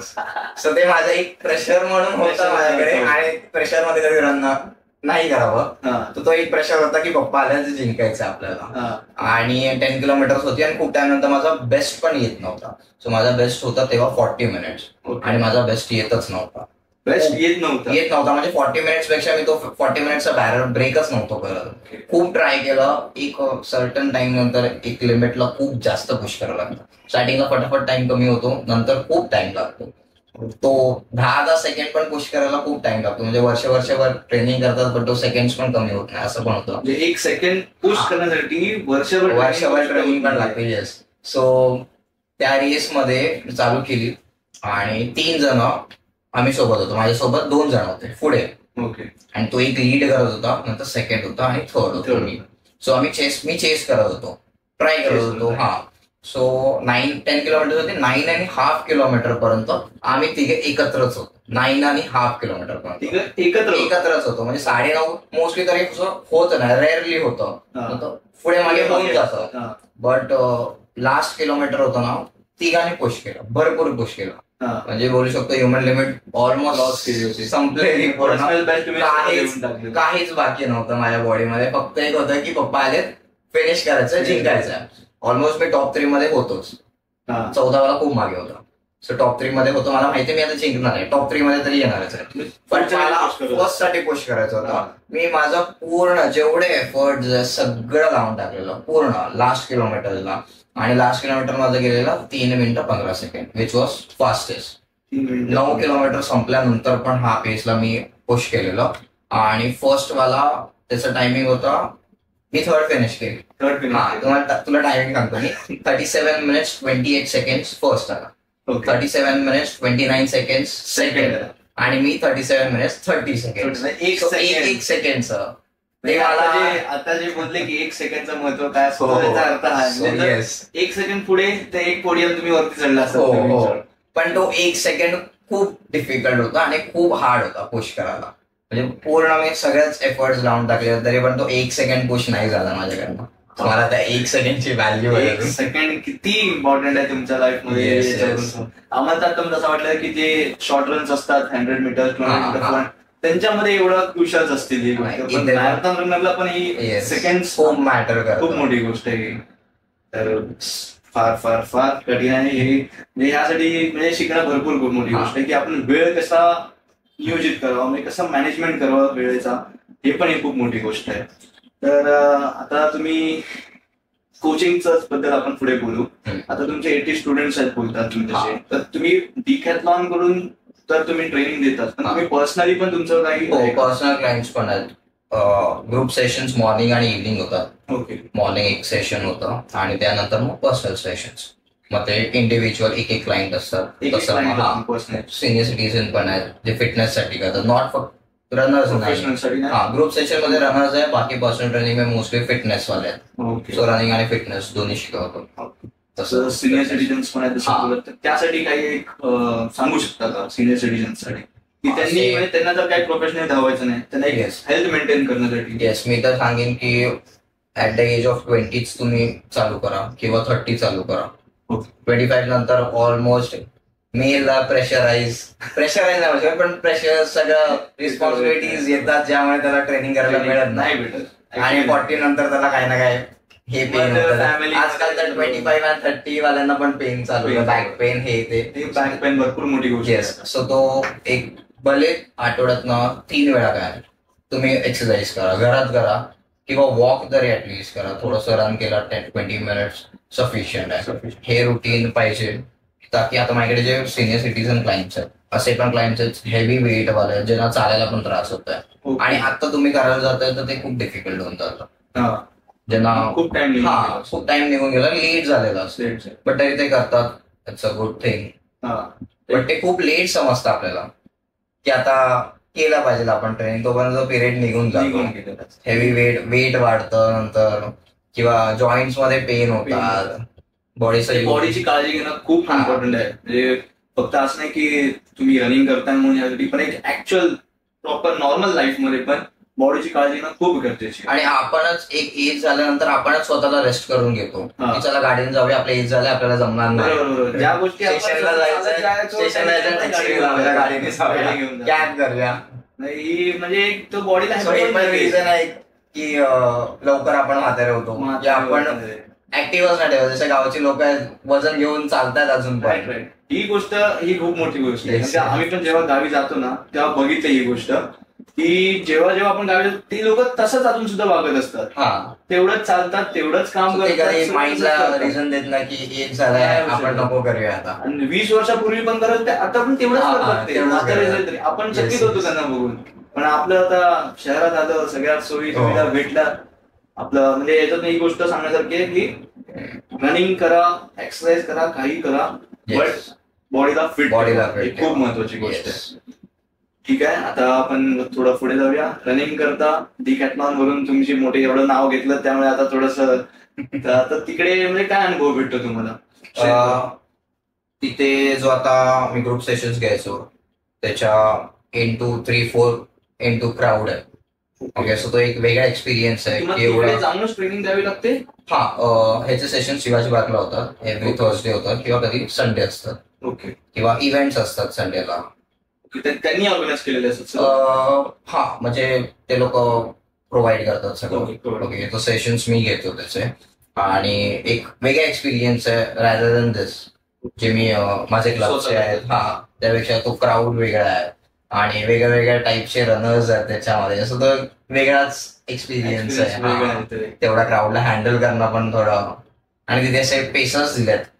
सो ते वेगळे वेगळे ग्रुप पेसर्स म्हणजे रनिंग मध्ये मी सांगतो पेसर्स असतात ज्यांना आता तुला समजा 50 मिनिट्स मध्ये करायचं तुझं टार्गेट आहे तर तुला एक पर्सन देणार जो 50 मिनिट्स मध्ये कम्प्लीट करणार. तुला त्याच्यासोबत रन करायचं. ओके, पेसर लीड करतो. हा, इन शॉर्ट तो बरोबर तुला 50 मिनिट्स मध्ये कम्प्लीट करून देणार. तुझा स्वतः रन करायला गेला तुझं पेस अप डाऊन 1 किलोमीटर फास्ट जातोय किंवा नंतर स्लो जातोय थकल्यानंतर. पण तू पेसर्स बरोबर पडतोय एखादा पर्सन बरोबर ते तुला हेल्प करतं पूर्ण लास्ट पर्यंत पुश करायला.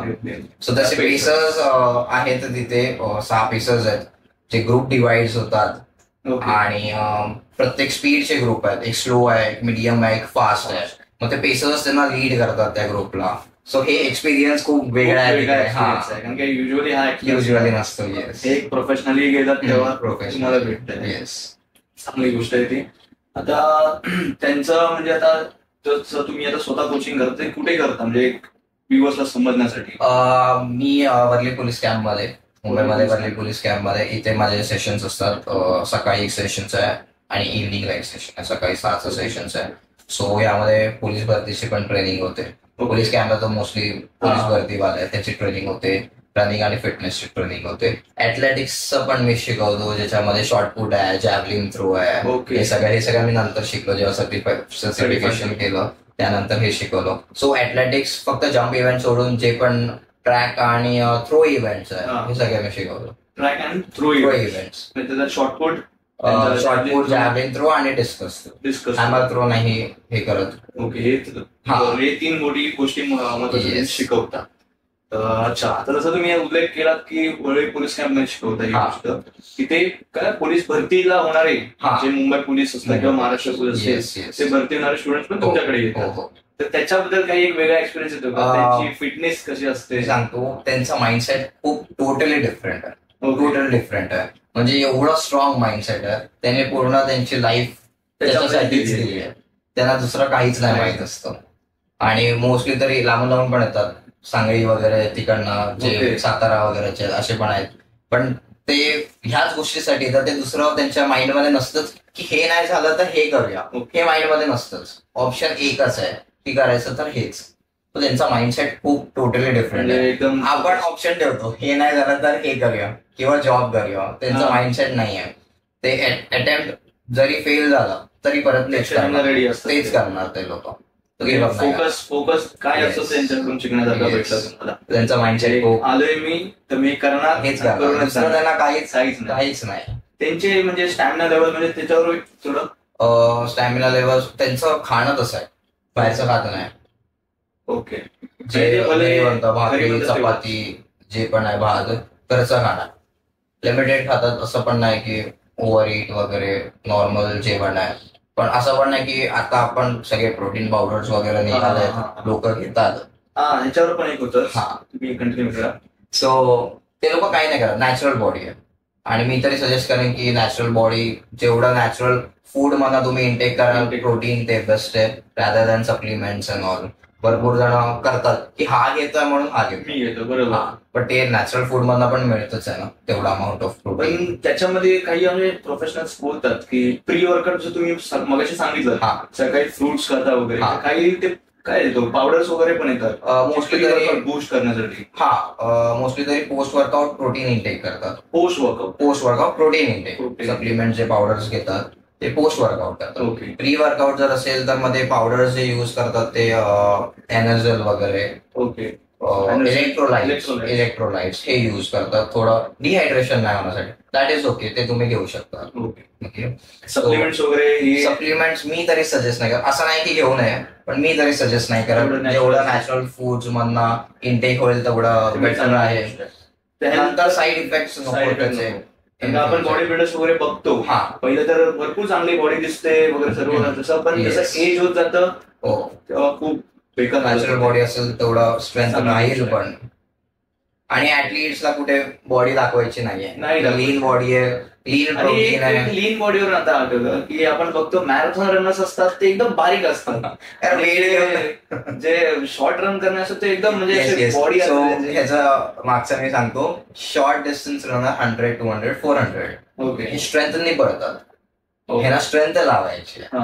सो त्यांचं मस्क्युलर तेवढं पाहिजे, लेग्स, क्वाड, मसल्स, की तेवढं स्ट्रेंथ ते लोक यूज करतील, तेवढं मसल स्ट्रॉंग पाहिजे.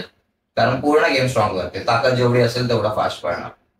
आणि लॉंग डिस्टन्सला ताकद काहीच गरजेची नाही, त्याला इंडोरन्स पाहिजे, स्टॅमिना पाहिजे. सो तो वेट घेऊन तर पळू नाही शकत, एवढं हेवी मसल्स, बायसेप्स हे घेऊन तर तो पळू नाही शकत. तर त्यासाठी त्यांची बॉडी लीन असते आणि तेवढे डिस्टन्स, तेवढे कॅलरीज बर्न होतात. त्यांनी किती खाल्लं तरी काहीच नाही, त्याची बॉडी लीनच राहणार. त्यांचा वर्कआउट आणि तुमचा वर्कआउट पण भरपूर डिफरन्स असेल. भरपूर, टोटली डिफरंट. ते लोक स्ट्रेंथ ट्रेनिंग खूप जास्त करतात आणि आम्ही मायलेज वरती वर्क करतो, आमचा डिस्टन्स जास्त असतो. ते लोक स्पीड सेशन जास्त करतात, स्पीड सेशन जास्त असतात. शॉर्ट डिस्टन्स लॉंग करून फायदाच नाही. स्टॅमिनाचा काही यूज, इंडोरन्स होतो यूज, बट एवढा नाही. संपते इंडोरन्स यूज होईपर्यंत त्यांची रेस. आणि आमचं पूर्ण इंडोरन्स वरती आमचं चालतं. बट असं नाही बोलणार मी की त्यांच्या आणि ह्याच्यामध्ये कुठची ट्रेनिंग इझी आहे, तेवढेच दोन्ही पण तेवढेच डिफिकल्ट आहे. दोन्ही भले रनर्स असतील पण कसं ट्रेनिंग टोटली डिफरंट आहे, बट दोन्ही पण टफ आहे. दोघांचं पण टफनेस तर आपण कम्पेअर करू शकत नाही. तुम्ही जर स्पोर्ट्स मध्ये येत टफनेस तर मेहनत पाहिजे, मेहनत असणार खूप. फक्त एवढंच की रनर आहेत, मॅरेथॉन रनर आहे, हे रनर म्हणजे आपण एकच, आम्हाला तरी माहित नाही. आम्हाला फक्त एक शॉर्ट रन दिसते 400 मीटर, पण त्याचा माइंडसेट पण खूप वेगळा असतो. Yes mindset.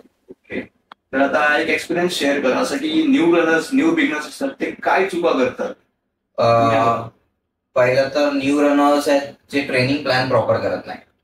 10 किलोमीटर रेस करायचं हे ठरवतात, पण दररोज 10 किलोमीटर पळतात किंवा 5-6 किलोमीटर पळतात, एकच रुटीन करतात. ते व्हेरिएशन पाहिजे तुमच्या रन मध्ये. आज तुम्ही स्पीड सेशन केलं, उद्या इझी करा, परवा हिल करा, परत स्पीड सेशन करा, परत इझी करा, परत लॉंग करा. तुम्ही एकच रुटीन करताय, तुमचा टाइम इम्प्रूव्ह नाही होणार. व्हेरिएशन पाहिजे. एकच करतात, इंजरीज पण होऊ शकतात, तुम्ही सेम रिपीट करताय. सो या गोष्टीची नवीन रनर्सने तर लक्षात ठेवावे की इंटरव्हल ट्रेनिंग बोलतात स्पीड सेशन, ज्यामध्ये इंटरव्हल ट्रेनिंग, ज्यामध्ये शॉर्ट डिस्टन्स असतं बट फास्ट असतं. शॉर्ट डिस्टन्स जसे 100, 200, 400 किंवा 800 हे फास्ट करायचं, थांबायचं, फास्ट करायचं, थांबायचं. ओके, स्पीड वर्क असतं, इंडोरन्स वर्क असतं. त्याच्याने तुमचा टाइम बूस्ट होतो की स्पीड वाढते पण, आणि थोडं सवय पण होते की एवढा टाइम आपण होल्ड करू शकतो. तर टेम्पो रन्स बोलतात, ज्यामध्ये किलोमीटर्स मध्ये असतं, 1 किलोमीटर, 2 किलोमीटर किंवा 5 किलोमीटर ह्याचे रेप्स असतात. 2 किलोमीटर नंतर थांबायचं, परत 2 किलोमीटर. सो हे होल्डिंग शिकवतं की लॉंग डिस्टन्स पर्यंत मी ही स्पीड कशी होल्ड करू शकतो.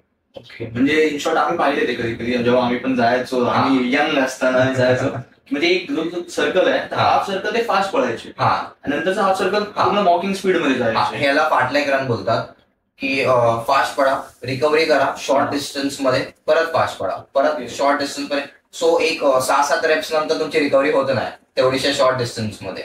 सो हे तुम्हाला शिकवतं की कसं होल्ड करायचं रेस मध्ये. सो हे ट्रेनिंग प्रॉपर बिगिनर्स करत नाही, जे केलं पाहिजे. व्हेरिएशन ठेवले पाहिजे. आणि सेकंड थिंग इज सुरुवात करताना फॉर्म तुमचा चांगला ठेवा. बिगिनर्स. फॉर्म म्हणजे पोश्चर. येस. ओके. जसं लँडिंग आहे, काही जण हेड लँडिंग करतात. सो हेड लँडिंग अवॉइड करा, मिड फूट वरती लँडिंग करा. ओके, म्हणजे तुम्ही सजेस्ट करताय की मिड फूट वरती लँडिंग करा, अवॉइड करा हेड लँडिंगला. जो बिगिनर्स आहे त्यालाच आधीच करेक्ट केलं तर बेटर आहे. एकदा तो करायला लागला नंतर चेंज करायचं म्हटलं तर ते होणार नाही. फूट लँडिंग जर केली तर इंजरीज होऊ शकतात, चान्सेस आहे का? होऊ शकतात. आणि म्हणजे बेस्ट तुम्ही सांगता की फूट लँडिंग, हेड लँडिंग अवॉइड करू नका हेड वरती लँडिंग. ओके. सो मिड फूट वरती लँडिंग केलेलं ते बेटर आहे. सो हे कॉमन मिस्टेक्स करतात बिगिनर्स. आणि म्हणजे त्यांचं काय बिगिनर्स ती तर करत असतील, अजून काही बघितले असं की फक्त धावत राहतात. येस तेच मी आता बोललो ना. Proper training plan. सो दोन गोष्टीवर एकदम तुमचा रनिंग. पहिलं जसं झालं वॉर्मअप करणं खूप महत्वाची गोष्ट आहे. नंतर जो ऍक्च्युअल रनिंग तुमचा टाइम आहे, काय स्पॅन आहे, तो पण परफेक्टली डिस्ट्रीब्युट केला पाहिजे. त्यानंतर स्ट्रेचिंग केली पाहिजे, ही पण एक मोठी गोष्ट आहे. ओके. तर ही तर सगळी झाली. आता धावता तुम्ही करता तर रनिंग शूज वगैरे काय म्हणजे प्रोटेक्शन काही असतात? रनिंग शूज ह्याच्यावर पण मी कॉन्सेप्ट सांगतो. पहिला रनिंग शूज वर सांगतो मी. रनिंग शूज रेससाठी जर तुम्ही युज करताय long distance runner, half marathon किंवा 42 किलोमीटर फुल मॅरेथॉन, सो कार्बन प्लेट जे आहेत शूज मध्ये, कार्बन प्लेट येते, कार्बन प्लेटेड शूज येतात. सो जे बाउन्सी आहेत, कुशनिंग जास्त आहे, जे पायाला फेकतात फटाफट. ओके. ते जाडे असतात का कुशनिंगसाठी? ओके. सो हे थोडा बूस्ट करू शकतो, कम्फर्ट पण आहे तेवढं. सो हे शूज रेससाठी युज करू शकतात. लाईट वेट पण आहेत ते, हलके वजनाला. सो हे शूज युज करू. बट मी सजेस्ट करेन की जर तुम्ही फास्ट पडतायत तर तुम्ही युज करा, तर त्याचा युज होईल. सो बिगिनर्स आहे तर तुम्ही एवढा एक्सपेन्सिव्ह शूज घेऊ नका. त्याचा काहीच युज नाहीये. प्रोफेशनली करतायत आणि रेस आणि लॉंग रन साठी, डेली युज साठी नाही. डेली ट्रेनिंग साठी शूज नाही. ट्रेनिंग शूज वेगळे येतात आणि रेसिंग शूज वेगळे असतात. ही गोष्ट तर खूप मोठी आहे. प्रोफेशनल रनर्स असेच करतात. स्पीड सेशन साठी वेगळे शूज, इझी रन साठी वेगळे शूज, लॉंग आणि रेस साठी वेगळे शूज, जसे वेगळे शूज वापरतात. कारण carbon plated shoes may be 500 किंवा 800 किलोमीटर्स पर्यंत ते चांगले असतात. म्हणजे त्यांचा नंतर पण चांगले असतात, पुशनिंग त्याच्यातलं निघून जातो, तेवढा सपोर्ट नाही करत. 800 किलोमीटर आणि डेली युज केलं तर आमचं महिन्याला 300 किलोमीटर होतात. 3 महिन्यांमध्ये शूज खराब होऊन जाते. सो तुम्ही फक्त रेससाठी ते शूज युज करा. डेली परवडणार. आणि mostly carbon plate long distance रनरनी युज करावे, तेवढं कम्फर्ट आहे. ते आता जसं तुम्ही सांगताय की मॅरेथॉन रन करताय वगैरे, तर तुमचा एखादा एक्सपिरियन्स मॅरेथॉन रन करताना, म्हणजे स्टार्ट करता मॅरेथॉन तेव्हापासून त्या एंड पर्यंत एक थोडसा 2023 ला रेस केलेली टाटा मुंबई मॅरेथॉन. 2023 ला. सो एक माझ्या डोक्यामध्ये होतं की फुल मॅरेथॉन करायची. मी युजली 10 किलोमीटर आणि 21 किलोमीटर. फुल मी कधी केली नव्हती. सो 2023 ला मी डिसाईड केलं की फुल करूया. जॅन मध्ये असते टाटा मुंबई मॅरेथॉन. सो त्यामध्ये मी पार्टिसिपेट केलं फर्स्ट फुल. आणि जिथे मला सगळे सांगत होते की हे नको करस. ओके. म्हणजे एक 30 किलोमीटर पर्यंत ह्युमन बॉडी जाते, ठीक आहे. त्यानंतर मेंटली आहे 30 किलोमीटर इज युअर रेस. त्यानंतरचे जे 12 kilometre is your mentally. Okay. Mind game सगळ्या नंतरचे 12 किलोमीटर. सो मी आधीच स्टार्ट केलं. माझं टार्गेट होता 3.5 तास फुल मॅरेथॉनचा. ह्याच्या अगोदर मला करायची होती 3 hours 30 minutes माझा टार्गेट होता. सो रेस स्टार्ट झाली आणि 20 किलोमीटर पर्यंत मी टाइम वरती होतो. 30 किलोमीटर आला, माझी बॉडी ऑल ओके होती, ठीक आहे. ही चालू होते सीएसटी पासून. सीएसटी ला चालू होते, सिलिंग वरून बँड्रा जाते. ओके. आणि बँड्राकडनं बाहेर निघून परत सीएसटी जाते. So 21 kilometre and 21 kilometre 42 kilometres होता. जसं मी बँड्राकडनं बाहेर आलो टुवर्ड शिवाजी पार्क, सिद्धिविनायक, इथपर्यंत माझी बॉडी फिट अँड फाईन होती. आय वॉज कॉन्फिडंट की मी आरामात फिनिश करू. बट एक टाइम नंतर तुमची बॉडी डिहायड्रेट होते, माइंडसेट चेंज होतो. बॉडी तुम्ही किती माइंड स्ट्रॉंग ठेवा, तुमची बॉडी सपोर्ट केली पाहिजे. बरोबर. सो 30 किलोमीटर पर्यंत मी टाइम वरती होतो. आता राहिलेले 12 किलोमीटर. त्यातले पण मी 3 किलोमीटर काढले. 33 किलोमीटर वरी नाक्याला युटर्न होता आणि तिकडनं सीएसटी. ओके. सो आता इथेच राहतो मी, तो मला तो रूट माहिती टेरीचा रूट असतो होम ग्राउंड बोलू शकतो Home मी. ground आहे. सो मला माहितीये कुठून किती डिस्टन्स आहे. हा. सो मला एवढं भीती नव्हती त्याची. बट ऍटलीस्ट फुल मॅरेथॉन म्हटलं की थोडा डिस्टन्स भीती वाटते. एवढा 42 किलोमीटर जायचं. 33 किलोमीटर पर्यंत मी टाइमवर होतो आणि राहिलेले आता 9 किलोमीटर. त्यानंतर जे माझी बॉडी डिहायड्रेट झाली, कारण 3 तास होऊन गेलेलो ऑलमोस्ट. 3 तास होऊन गेलेलं. 3 तास जर ह्युमन बॉडी रन करते, ऑलमोस्ट त्या बॉडी मधलं पाणी संपून जाणार, सॉल्ट संपून जाणार सगळं. सो फक्त माइंड आहे की जायचं. आणि क्रॅम्प्स यायला सुरुवात झाले बिकॉज डिहायड्रेशन झालं, पाणी निघून गेलं एवढं. सो क्रॅम्प्स यायला लागले. हॅमस्ट्रिंग, क्वाड मसल्स हे सगळे क्रॅम्प्स यायला लागले काफ मसल्स मध्ये. बाकी 9 किलोमीटर बघायला गेलं तर 9 किलोमीटर खूप झाले. आणि त्यानंतर 36 किलोमीटर वरती लागतो पेडल रोड, जो इन्क्लाइंड आहे. सो तो मी चढल्यानंतर माझ्या बॉडीने गिव्हअप केला की आता नाही होत आहे. अजून राहिलेले 6 किलोमीटर, 6-7 किलोमीटर बाकी होते. माझ्या माइंडने गिव्हअप केला, बॉडीने गिव्हअप केला की आता नाही होत आहे. बट मुंबईचा जो क्राऊड आहे चेअर करायला तिकडे की अरे करशील, कमॉन कमॉन कमॉन, पूर्ण रूट वरती जो सपोर्ट आहे मुंबईकरचा इट्स टोटली डिफरंट. तुम्ही त्या रूट मधनं जाताय, तुम्हाला शेअर केलं, तुमची बॉडी माइंड स्वतः पुश करणार. सो पेडल रोड क्रॉस केलं, 5 किलोमीटर बाकी होते. सम हाव छोटे छोटे स्टेप्सनी फिनिश केलेलं ते. सो ते लक्षात आहे माझ्या. डिफिकल्ट रेस होती ती मी बोलीन. आतापर्यंत तुम्ही म्हणजे तुमचं मॅरेथॉन, हाफ मॅरेथॉन किती रन केलं? हाफ 10 किलोमीटर्स मी जवळजवळ 50+ 10 किलोमीटर्स केले. 50-60 प्लस केले असतील. आणि हाफ मॅरेथॉन 30-40. Half marathon. आणि फुल मॅरेथॉन मी एकच केली. मी फुल मॅरेथॉन एकच केली, त्यानंतर मी केली नाही. आणि 5 किलोमीटर्स पण भरपूर केलेत. ट्रेल रन मी केलेत, जिथे अल्ट्रा रन बोलतात. मी सांगतो तुम्हाला, अल्ट्रा रन्स बोलतात. 21 किलोमीटर्स किंवा 42 किलोमीटर सोडून जे डिस्टन्स आहे, 35 किलोमीटर, 50 किंवा 75, ह्याला अल्ट्रा रन्स बोलतात. हे डिस्टन्स वेगळं असतं. ट्रेल रन असतं की जंगलवाले रूट असतात. छोटेसे रूट असतात जंगलमध्ये, माउंटेन. खूप इंटरेस्टिंग आहे, पण खूप टफ पण आहे. म्हणजे युजल रूट नसणार, जंगलवाला रूट असणार. ओके. ट्रेल रन्स वर खाली असं सगळे माउंटेन्स मध्ये, माथेरान, महाबळेश्वर या साईडला असतात. सिंहगड, हे सगळे इथे जे असतात ट्रेल रन्स टोटली डिफरंट आहे. मॅरेथॉन आणि ह्याला कम्पेअर करूच नाही शकत. टोटली डिफरंट आहे बिकॉज ऑफ रोड आहे, ऑफ रोडिंग, माती आहे, दगड आहे, त्याच्यावरती तुम्हाला जायचं आहे. पाणी येत आहे कुठे, काय पाणी स्लिपरी आहे. पावसाच्या रस्त्यावर तरी स्लिपरी असतात. सो मी हे पण केलेले आहेत. माथेरान केलेले मी 2023लाच. त्या फुल मॅरेथॉन नंतर मी केलेली 35 किलोमीटर. 35 ती म्हणजे हे असे का किलोमीटर? जर अल्ट्रा रन्स बोलतात, ट्रेल रन बोलतात. ह्याच्यात थोडा किलोमीटर डिफरंट असतं. सो ही मी केलेली माथेरानला. आणि फर्स्ट ट्रेल होती माझी. ट्रेल. ह्याच्या अगोदर मला असते अशी की हिल प्रॉपर वर खाली रोलिंग हिल असतं, अप डाऊन. आणि तुम्हाला एक साईडला असं पूर्ण क्लाउड्स दिसतील खाली, असं एवढं हाईट वरती असतं. सो टोटली डिफरंट आहे. व्ह्यू पण चांगला असतो, बट वर ऑक्सिजन लेवल पण कमी असतं. सो तेवढं डिफिकल्ट पण आहे. आणि तुमच्या लेग्स मध्ये अँकल ट्विस्ट होतात, कारण ऑफ रोड आहे, ऑफ दगड आहे. सो लँडिंग अशी नाही, कधी अशी होते कधी अशी होते. सो अँकल मध्ये इंजरीज होतात. त्या इंजरीज मध्ये तुम्हाला रेस फिनिश करायचे. It's totally different. सो माथेरानला मी केलेलं 2023ला. आणि मी फर्स्ट फिनिश केलेलं तिकडे. 4 तास लागलेले 35 किलोमीटर कम्प्लीट करायला. 4 तास लागले?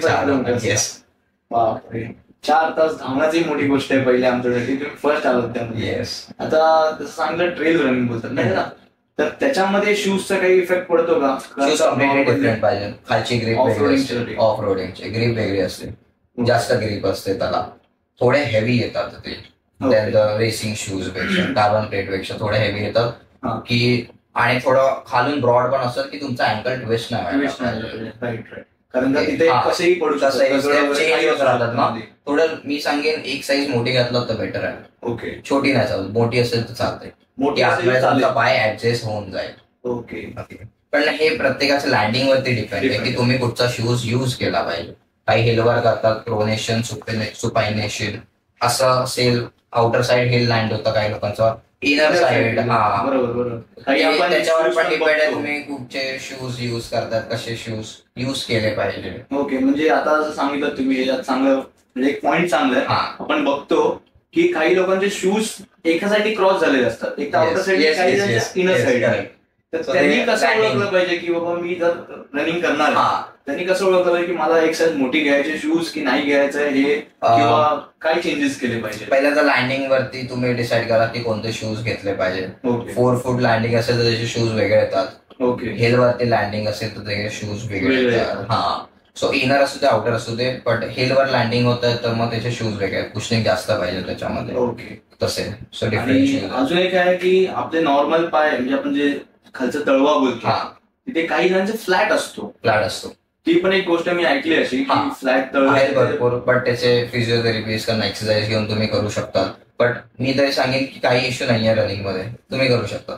ते काही इश्यू काही नाही. इश्यू नाही, रनिंग करू शकतात. बट त्याचे जे प्रिकॉशन्स आहेत डॉक्टरकडनं घेऊन सजेशन घेऊन तुम्ही करावं. कारण का ही गोष्ट खूप ऐकली की त्यांनी रनिंग करू नये किंवा अवॉइड करावं किंवा फक्त बट असं आहे की बेसिक पासून चालू करा, बेस स्ट्रॉंग करा, स्लो जावा, जमतंय तेवढंच करावं, एक्स्ट्रा उगाच जास्त नाही, आउट ऑफ कॅपॅसिटी नाही करावं. बरोबर, ही एक खूप चांगली गोष्ट आहे. म्हणजे उगाच आपलं पळायचं म्हणून पळत राहावं ही गोष्ट नाहीये, आपली कॅपॅसिटी कॅपॅसिटी करावं. ओके, आता जसं आता सांगितलं की शूज बद्दल आतापर्यंत झालं आपलं, दुसरं काही असतात का गोष्टी ज्याच्यावर तुम्ही म्हणजे जसं क्रिकेट खेळताना बाकी प्रोटेक्शन असतात, तर तुम्ही काही प्रिफर करता का? Long distance runner, half marathon किंवा full marathon compression sleeves socks येतात. कॉम्प्रेशन स्लीव्स म्हणजे गुडघेकडनं नाही, नीच्या खालून अँकलच्या वरपर्यंत. ओके ओके सॉक्स टाईप असतात जे टाईट असतात. कोणाला क्रॅम्पचा इश्यू असेल तर ते थोडं मसल्सला पकडून ठेवते, टाईट असतं. ओके, तुमचं स्ट्राइड्स पण मुवमेंट राहील, क्रॅम्प्स येण्याचे चान्सेस कमी असतात. हे यूज करू शकता तुम्ही. Compression compression sleeves. Compression sleeves, हा ते गुडघ्यापासून खाली घातलेलं. हा म्हणजे मोस्टली काफ मसल साठी यूज करतात ते. ओके, म्हणजे नी कॅप वगैरे लावून काहीच यूज नाहीये रन करताना. मोस्ट ऑफ द रनर्स नी कॅप घालून रन करतात. तर मी सजेस्ट करेन की हा नी कॅप घालून काहीच यूज नाही. काही नी कॅप घालून करतात. इकडे पण म्हणजे रनिंग करताना अजून लॉजिक तर माहिती तुम्ही सांगाल क्लिअर. इकडे हाताला घालून फिरतात, बँड लावून फिरतात, म्हणजे ते एक प्रोफेशनलसाठी की त्याचा काहीच यूज नाहीये. जे बँड वगैरे लावतात त्याचा काय, उलट तुम्ही बॉडीला तुमच्या हेवी बनवून टाकतात सगळ्या हातामध्ये वगैरे घालून. एक वॉच घ्या, कॉम्प्रेशन स्लीव इफ नीडेड तरच. बाकी जेवढं हलकं असेल, टी शर्ट शॉर्ट्स पण जेवढं हलकं असेल तेवढं ओके. आता तर हे सर्व झालं आतापर्यंत आपलं बेसिक्स म्हणजे नॉर्मल जसं सांगितलं रनिंग वगैरे. तर रिकव्हरी वरती आपण म्हणजे जर क्रॅम्प्स वगैरे येतात तर त्यासाठी म्हणजे आपल्याला तुम्हाला आता आम्हाला तर माहित नाही, आम्हाला इथे दुखतं तिथे दुखतं आम्ही करतो. तुम्हाला एक्झॅक्टली माहिती असेल की धावताना कधी बॅक पेन होते, इथे दुखतं किंवा पोट पकडतं, इथं सर्वात मोस्ट साईड स्टेज. ते साईड स्टेज. हे तुम्हाला एक्सपिरियन्सच शिकवणार की रन करताय तेव्हा रिकव्हरी कसं करायचं आहे. ओके, सो पहिला तर समजलं पाहिजे की पाणी कमी झालंय की वाढलंय. सो छोटे छोटे सिप्स घ्यायचे. आपण मागाशी बोललो उभं राहून पाणी प्यायचं, बट छोटे सिप घ्यायचे. तुम्ही एवढा इंटेक कराल तर ऑब्व्हियसली ते स्ट्रेच येणार. थोडंसं पाणी पियायचं. 2 ते 3 kilometre depends on the runner. Okay, जेवढा गरज आहे तरच पाणी पिया, उगाच पाणी पिऊ नका. मग बॉडीला लागतंय पाणी तर हायड्रेशन स्किप केला तरी क्रॅम्प येऊ शकतात. So hydration time to time घेतलंच पाहिजे रन करताना. मोस्टली 2 to 3 किलोमीटर नंतर हायड्रेशन यूज करतात. ओके, म्हणजे क्रॅम्प्स येतात. म्हणजे क्रॅम्प्स बॉडी कमी झालं किंवा सॉल्ट कमी झालं तर चान्सेस आहेत क्रॅम्प्स यायचे. सो ते प्रिकॉशन्स घेतलं पाहिजे की तुम्ही टाइम टू टाइम काही रनर्स आहेत 10-20 किलोमीटर विदाउट हायड्रेशन यूज करतात. नेव्हर डू दिस. तुम्ही एव्हरी 2-3 किलोमीटर थोडा का होईना तुम्ही पाणी केलंच पाहिजे. बॉडीला पाणी तेवढं पाहिजे. एव्हरी 2 to 3 किलोमीटर थोडं तरी थोडंसं 3 किलोमीटर तुम्ही घेतली पाहिजे. थोडंसं पाणी घेतलं पाहिजे. कारण एकदा तुमचा क्रॅम्प यायला सुरुवात झाली मग तुम्ही किती पाणी पिया ते काही मसल स्टेप झाला तर निघणार नाही. जोपर्यंत तुम्ही कधी 2 दिवस पण लागतात ते मसल रिलीव्ह रेस नंतर. त्याच्यावरती जाता येत होतो की कधी कधी पायाचे खालचे कापचे मसल असू दे किंवा एकदा तुम्हाला क्रॅम्प आला तर तो धावता रिकव्हर करणं खूप मुश्किल आहे. साईड स्टेज होऊन जाईल, ठीक आहे, पाणी पियाला तर रिलीव्ह होऊन जाईल. बट क्रॅम्प्स रिकवर करणं थोडं मुश्किल असतं. क्रॅम्प्स मोस्टली पाण्यामुळेच म्हणजे ह्याच्यामुळेच हा, सॉल्ट आणि हायड्रेशन, पाणी जर कमी झालं तर क्रॅम्प्स येण्याची शक्यता जास्त असते. क्रॅम्प्स येऊ शकतात. तुमच्या एवढा म्हणजे 6-12 इयर्सचा तुमची जर्नी मध्ये तुमच्या घरी असं झालंय का? हा, मी मगाशी बोललो ना, फुल मॅरेथॉनला मी लास्टचे 12 किलोमीटर मी पूर्ण क्रॅम्प्स घेऊनच फिनिश केलेलं आहे. ओके, म्हणजे क्रॅम्प्स असून सुद्धा क्रॅम्प्स असून, हा म्हणजे तेवढी स्पीड नाही, बट फिनिश वरती मी फोकस केला. सो त्या रेस मध्ये मला हे शिकायला मिळालं की it's marathon is not only about winning, it's about finishing. की स्वतःला तुम्ही चॅलेंज करा, स्वतःचं बेस्ट द्यायला ट्राय करा, स्वतः बरोबर फाईट करा तुम्ही. त्यानंतर तुम्हाला रिग्रेट झालं की मी फिनिश करण्याच्या ह्याच्यामध्ये केलं ते, नंतर त्याचा त्रास तुम्हाला झाला असेल क्रॅम्प्सचा वगैरे? नाही, रिग्रेट तर नाही झालं, कारण एक फिनिश लाईन बघितल्यानंतर तुमचं सगळं क्रॅम्प्स वगैरे सगळं निघून जातं. आणि मोस्टली जे 42 किलोमीटर्स करणार हँड्स ऑफ, की तेवढा डिस्टन्स तुम्ही सर्वाइव्ह करतात. आणि त्यानंतर फिनिश लाईन तो फेसच वेगळा असतो. फिनिश लाईन तुम्ही सगळं विसरून जातात, तुमचं पेन काय झालं सगळं विसरून जातं. सो रिग्रेट तर होणार नाही. गली क्रिकेट मध्ये खेळताना 6 मारलं काय लक्षात राहतं तसं ते फिनिश लाईन तो फेसच वेगळा जिथे दिसते की फिनिश लाईन आली, आता माझं एवढं बाकी आहे फिनिश करायचं. आता जसं सांगितलं की क्रॅम्प्स वगैरे येतात, तर प्रोटेक्शन काय करू शकतो ते पाणी बोलतात. पाणी एक गोष्ट तर मान्य करतो. सॉल्ट टॅब्लेट्स पण येतात, बट रन करताना तुम्ही सॉल्ट टॅब्लेटचा क्रॅम्प येतात यूज करू शकतात, बट ते रिलीफ लगेच होत नाही. बट तुम्हाला वाटतं की क्रॅम्प येतोय, त्याच्या अगोदर तुम्ही सॉल्ट टॅब्लेट घेताय किंवा पाणी पिताय तर ते चान्सेस कमी आहे. पण तुम्हाला समजायला पाहिजे की आता मला पाणी कमी झालंय किंवा क्रॅम्प्स येऊ शकतात, चान्सेस आहेत, तुम्ही अगोदरच घ्या. आल्यानंतर काही नाही करू शकत, याच्या अगोदरच तुम्ही घ्या. ती म्हणजे चांगली गोष्ट आहे. म्हणजे आपल्याला समजलं पाहिजे बॉडीला की आता मला दुखापत होणार आहे, त्याच्या आधी त्याच्यावरती उपचार केले. हो, कधी तर एवढे तुम्ही आता सांगितलं की मॅरेथॉन, हाफ मॅरेथॉन, 10 किलोमीटरचे रन्स असतात ते तुम्ही कम्प्लीट केले. कधी असं झालंय का लाईफमध्ये की समोर फिनिश लाईन येण्याआधीच, जी तुम्ही 10th सांगता ती गोष्ट सोडून एक येण्याआधीच गिव्हअप करतोय मी आता, की आता हे फिनिश नाही होऊ शकत माझ्यानी, असं होऊ झालंय का? ती जी मुंबई मॅरेथॉन मी बोललो तीच एक आहे जिथे मला वाटलं 33 नंतर आता माझ्याकडनं कम्प्लीट नाही होऊ शकत. पेडल रोड चढल्यानंतर मला वाटलं की नाही, आता मेंटली गिव्हअप केलाय माइंडनी, नाहीच होणार, कारण बॉडीच सपोर्ट नाही करत. तुम्ही किती माइंड स्ट्रॉंग ठेवा, बॉडी सपोर्टच नाही करत एक टाइम नंतर. सो तो फेस होता एक जिथे मला वाटलं की नाही होणार, बट कीप गोईंग, एवढंच माइंड मध्ये होतं. ही खूप मोठी गोष्ट आहे त्यांची. ठीक आहे, आता आपण फिजिकल पेन, मेंटल पेन दोन्ही पण बोलतो. स्टार्टिंगला आपण मेंटली सर्व डिसाईड केलं, कसं केलं, काय केलं, विचार केला. तर तुम्हाला काय वाटतं काय टफ आहे? फिजिकली आपण हँडल करू शकतो आपल्या बॉडीला, ते असं टफ आहे की मेंटली? रनर्सला तर फिजिकल पेन म्हणजे समजा की होतच नाही, तरी डॉक्टर सांगतोय की तुमच्या नी मध्ये टिश्यू टेअर आहे, तरी त्याला काहीच इश्यू नाहीये, तो जाईल उद्या ग्राउंडवर परत पडेल, तर त्याला त्याचा काही फरक नाही पडत. डॉक्टर सांगतात, आम्हाला पण फिजिओज मला पण सांगतात की इंजरी आहे, रेस्ट कर. पण ते हॅबिट झाली असते आणि माइंड मध्ये असतं रेस करायचं आहे, जिंकायचं आहे, आम्ही तरी पण करतो. सो फिजिकल नाही करावं, असं स्ट्रेस घ्यावा, पण आपला माइंडसेट असतो आणि एवढी जिद्द असते ना की नाही करायचं, पेन होऊ दे काही होऊ दे, करायचंच आहे. सो फिजिकल पेन वरती तर रनर्स मोस्टली लक्ष नाही देत त्यांना, बट मेंटली जर इंजरी नाही होत, मेंटल पेन बोलू शकतात की तो जर टार्गेट हिट नाही केला, त्या टाइम मध्ये फिनिश नाही केला, रेस नाही जिंकलो, जसं मी मगाशी म्हणालो की 4th यायचो मी, 5th यायचो, तर ते एक थोडं मेंटली होतं पेन की अरे करत नाहीस तू. मेंटली पेन जास्त, ते शिकवतं पण मेंटल पेन की चल नाही होतं ना, करूया परत करूया, एक स्वतःला चॅलेंज घेऊन की आज केलं पाहिजे, नाही केलं तर कसं होईल. ओके, तर ही तर चांगली गोष्ट सांगितली. आता प्रोफेशनली तर भरपूर काही नाही. आता थोडं तुमच्याबद्दल सांगा की तुमचं कसं आहे, बॅकग्राऊंड कसं आहे? बॅकग्राऊंड जेव्हा मी स्टार्ट केलेलं रनिंग, ऍक्च्युअल रनिंग, ओके, जसं मी सांगितलं त्या स्कूलच्या पेस मधनं आणि एक मेडल साठी मी चालू केलं. सो तेव्हा सपोर्ट नव्हताच, कोणाचाच सपोर्ट नव्हता. फायनान्शियली पण एवढा स्ट्रॉंग नव्हतो की मी रेसचं रजिस्ट्रेशन करू. तिथे आता तरी 1000, 1500, 2000 अशी रजिस्ट्रेशन फी आहे. तेव्हा 12 वर्ष रजिस्ट्रेशन म्हणजे काय नक्की काय? फीस रजिस्ट्रेशन रेसचं आपण रेसमध्ये पार्टिसिपेट जे आपण करतो त्याचं रजिस्ट्रेशन करावं लागतं. तेव्हा रजिस्ट्रेशन करून फी पण भरावी लागते. फी पण भरावी लागते. सो तेव्हा तर 300 500 असे होते. सो तेवढा पण मी एफोर्ड नाही करू शकत होतो त्या टाइमला 12 वर्ष अगोदर. सो तो एक फेज माझ्या लाईफमध्ये होता. आणि जेव्हा रनिंग चालू केली सपोर्ट कोणाचाच नव्हता, नाही पॅरेंट्सचा होता. कारण त्याला माहितच नाही ना काय करतोय रनिंग किंवा पुढे जाऊन काय होईल चांगलं हे माहितच नव्हतं. तर मी बोलतो फर्स्ट 5 किलोमीटर रेस मी केलेली. तर एक फक्त त्या मेडलसाठी आणि स्कूलमध्ये जे मुलं असलेले त्याच्यासाठी त्यासाठी ते फर्स्ट रेस केलेली मी. त्यामध्ये सेकंड आलेलो. आणि तेव्हा जे मी शूज युज केलेले जे शूज होते ते 250 रुपीजचे शूज होते. स्टेशनवरचे शूज असतात लोकल शूज, त्या शूज वरती मी सेकंड फिनिश केलेलं. सो हा एक मेसेज पण आपण देऊ शकतो की आजकालचे रनर्स 15-20 हजारचे शूज साठी भांडतात. आजकाल मुलं बघितले आपण की जर एखादी गोष्ट स्टार्ट करायची आहे त्याच्या आधी शूज पाहिजे, मला हे पाहिजे, मला हे पाहिजे, मला म्हणजे प्रिपेअर करणार.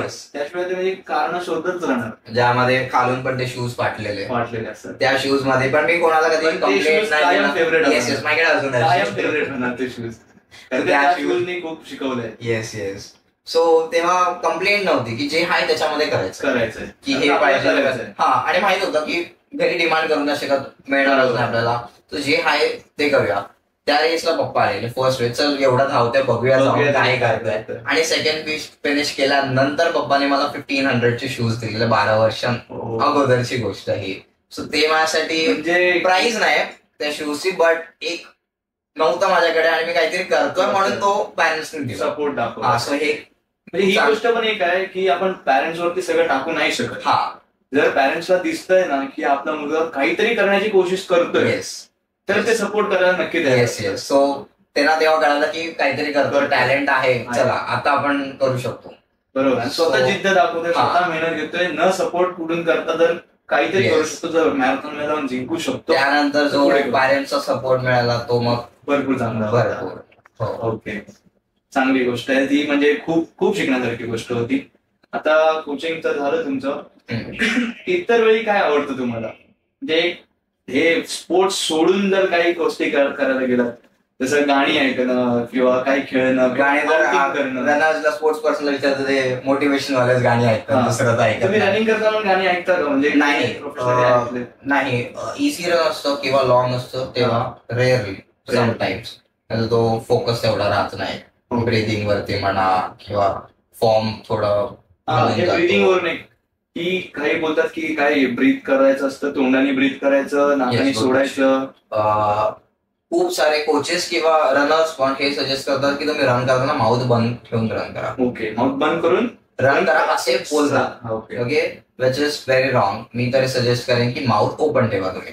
माउथ ओपन ठेवून रन करा. ऑलरेडी रन करताना आपलं ऑक्सिजन लेवल कमी होतं, हार्ट रेट वाढतं, ऑक्सिजन लेवल कमी होतं. So nose is not sufficient amount oxygen नाही घेऊ शकत. बरोबर. सो माउथ ओपन ठेवा. माउथने तुम्ही ब्रीथ करा का नोजने ब्रीथ करा, ऑक्सिजनच जाणार आहे तुमच्या बॉडीमध्ये. आता स्विमर्स काय करतात, माउथने ब्रीथ करतात, नोजने एक्सेल करतात. तुम्ही इनहेल करताना माउथने इनहेल माउथ नोज दोन्ही युज करा. सफिशियंट अमाऊंट तुमची ऑक्सिजनची इनहेल होईल. ओके, ज्याने कमी नाही होणार जास्त प्रमाणामध्ये ऑक्सिजन लेवल बॉडीमध्ये रन. म्हणजे तुम्ही जसं धावताय तसं धावू शकता, रनिंग करू शकता. ओपन ठेवा. मी तर सजेस्ट करेन येस, ऑक्सिजन तोंड बंद करूनच धावलं पाहिजे. त्याच्यामुळे ऑक्सिजन लेवल कमी झालं की हार्ट रेट वाढू शकतो अजून सुद्धा. येस, ही खूप मोठी मिथ होती. ओके, परत मूळ प्रश्नावरती तुमची आवड आहे. आता रनिंग वरती होतोच आपण, तर दुसरं काही? फुटबॉल मला अजूनही आवडतं, अजूनही आवडतं. पण मी फुटबॉल करताना एवढा पडायचो की मम्मीने मला अलावच नाही केलं नंतर खेळायला की आता बस आता नाही जायचं प्रोफेशनली. सो मला त्यानंतर मध्ये फुटबॉल पण झालं म्हणून रनिंग वरती पण फोकस थोडा वाढला. पण फुटबॉल मला अजूनही आवडतं. ओके, अजूनही फुटबॉल आवडतं. आणि मग आउटिंग वगैरे जातो, रेअरली पार्टीज वगैरे मध्ये जातो असं नाहीये. बट किती लेट पार्टी झाली तरी सकाळी ग्राउंडला उभं राहायचं हे माइंड मध्ये असतं माझ्या. CR7चा माइंडसेट ठेवायचा आहे. किती काही झालं तरी सकाळी तुम्ही रुटीनला जायचंय.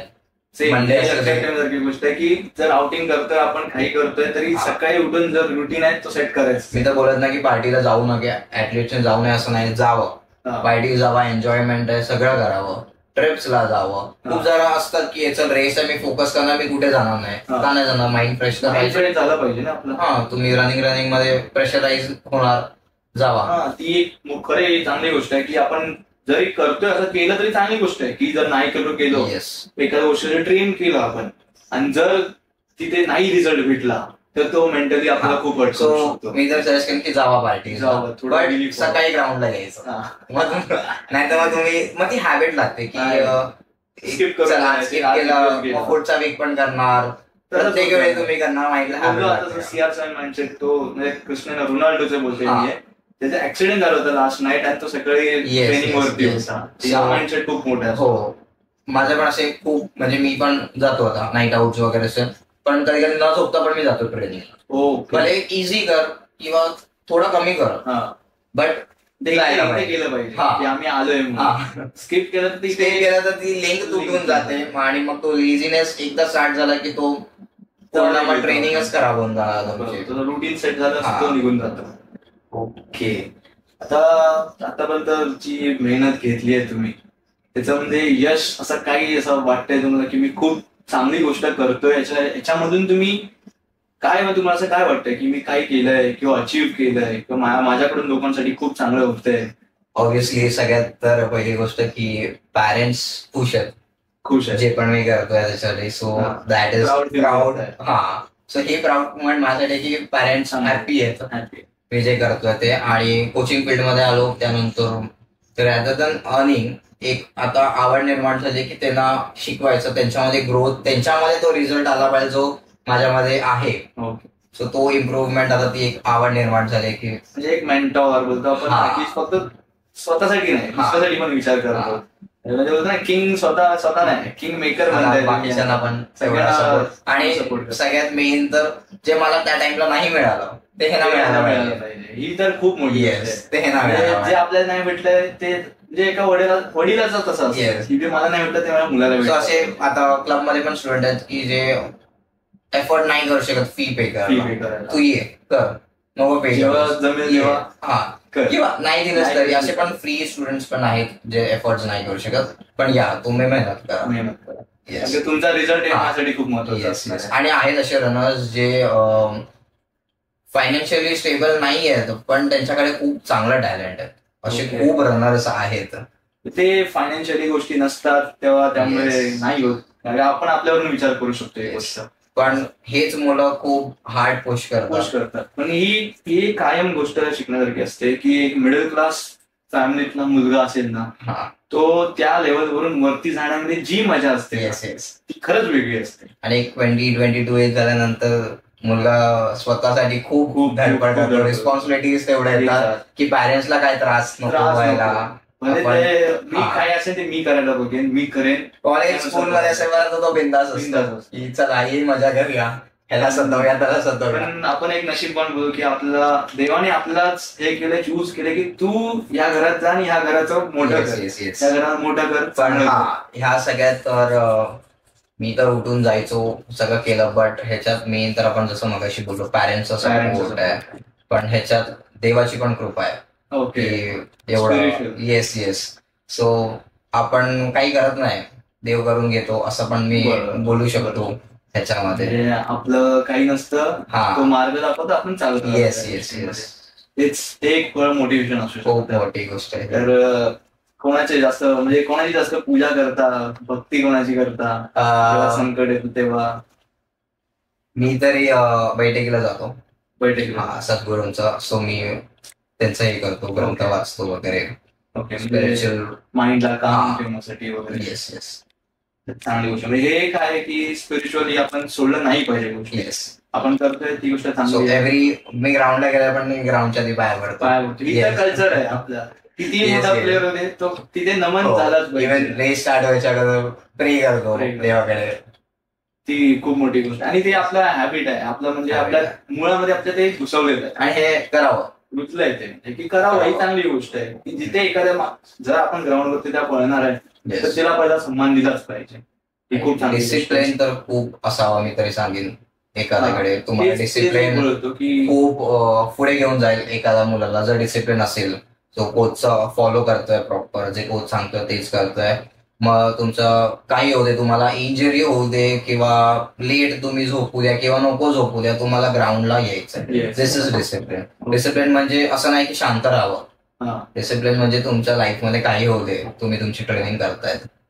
काही रूल्स सेट केलेत का तुम्ही? म्हणजे तुमच्यासाठी एक वेगळे रूल्स असतील, तुमच्या स्टुडंटसाठी काही वेगळे रूल्स, म्हणजे हे रूल्स फॉलो झाले पाहिजे, की जर आलं 5 दिवस तरी आलंच पाहिजे, असं धावलंच पाहिजे, असं काही आहे का रूल्स? नवीन रनर्स ते तेवढे सिरियसली तर घेत नाही, बट भरपूर चांगले रनर्स पण जे येतात. काही रनर्सची तुमची नावं सांगू शकता जे तुम्हाला असं गर्व वाटतो त्यांच्यावर? ऑब्व्हियसली माझा स्टुडंट आहे, म्हणजे मी जेव्हा स्वतःचा क्लब चालू केलं तेव्हापासूनचा आहे, म्हणजे जवळजवळ 6 वर्ष आहे.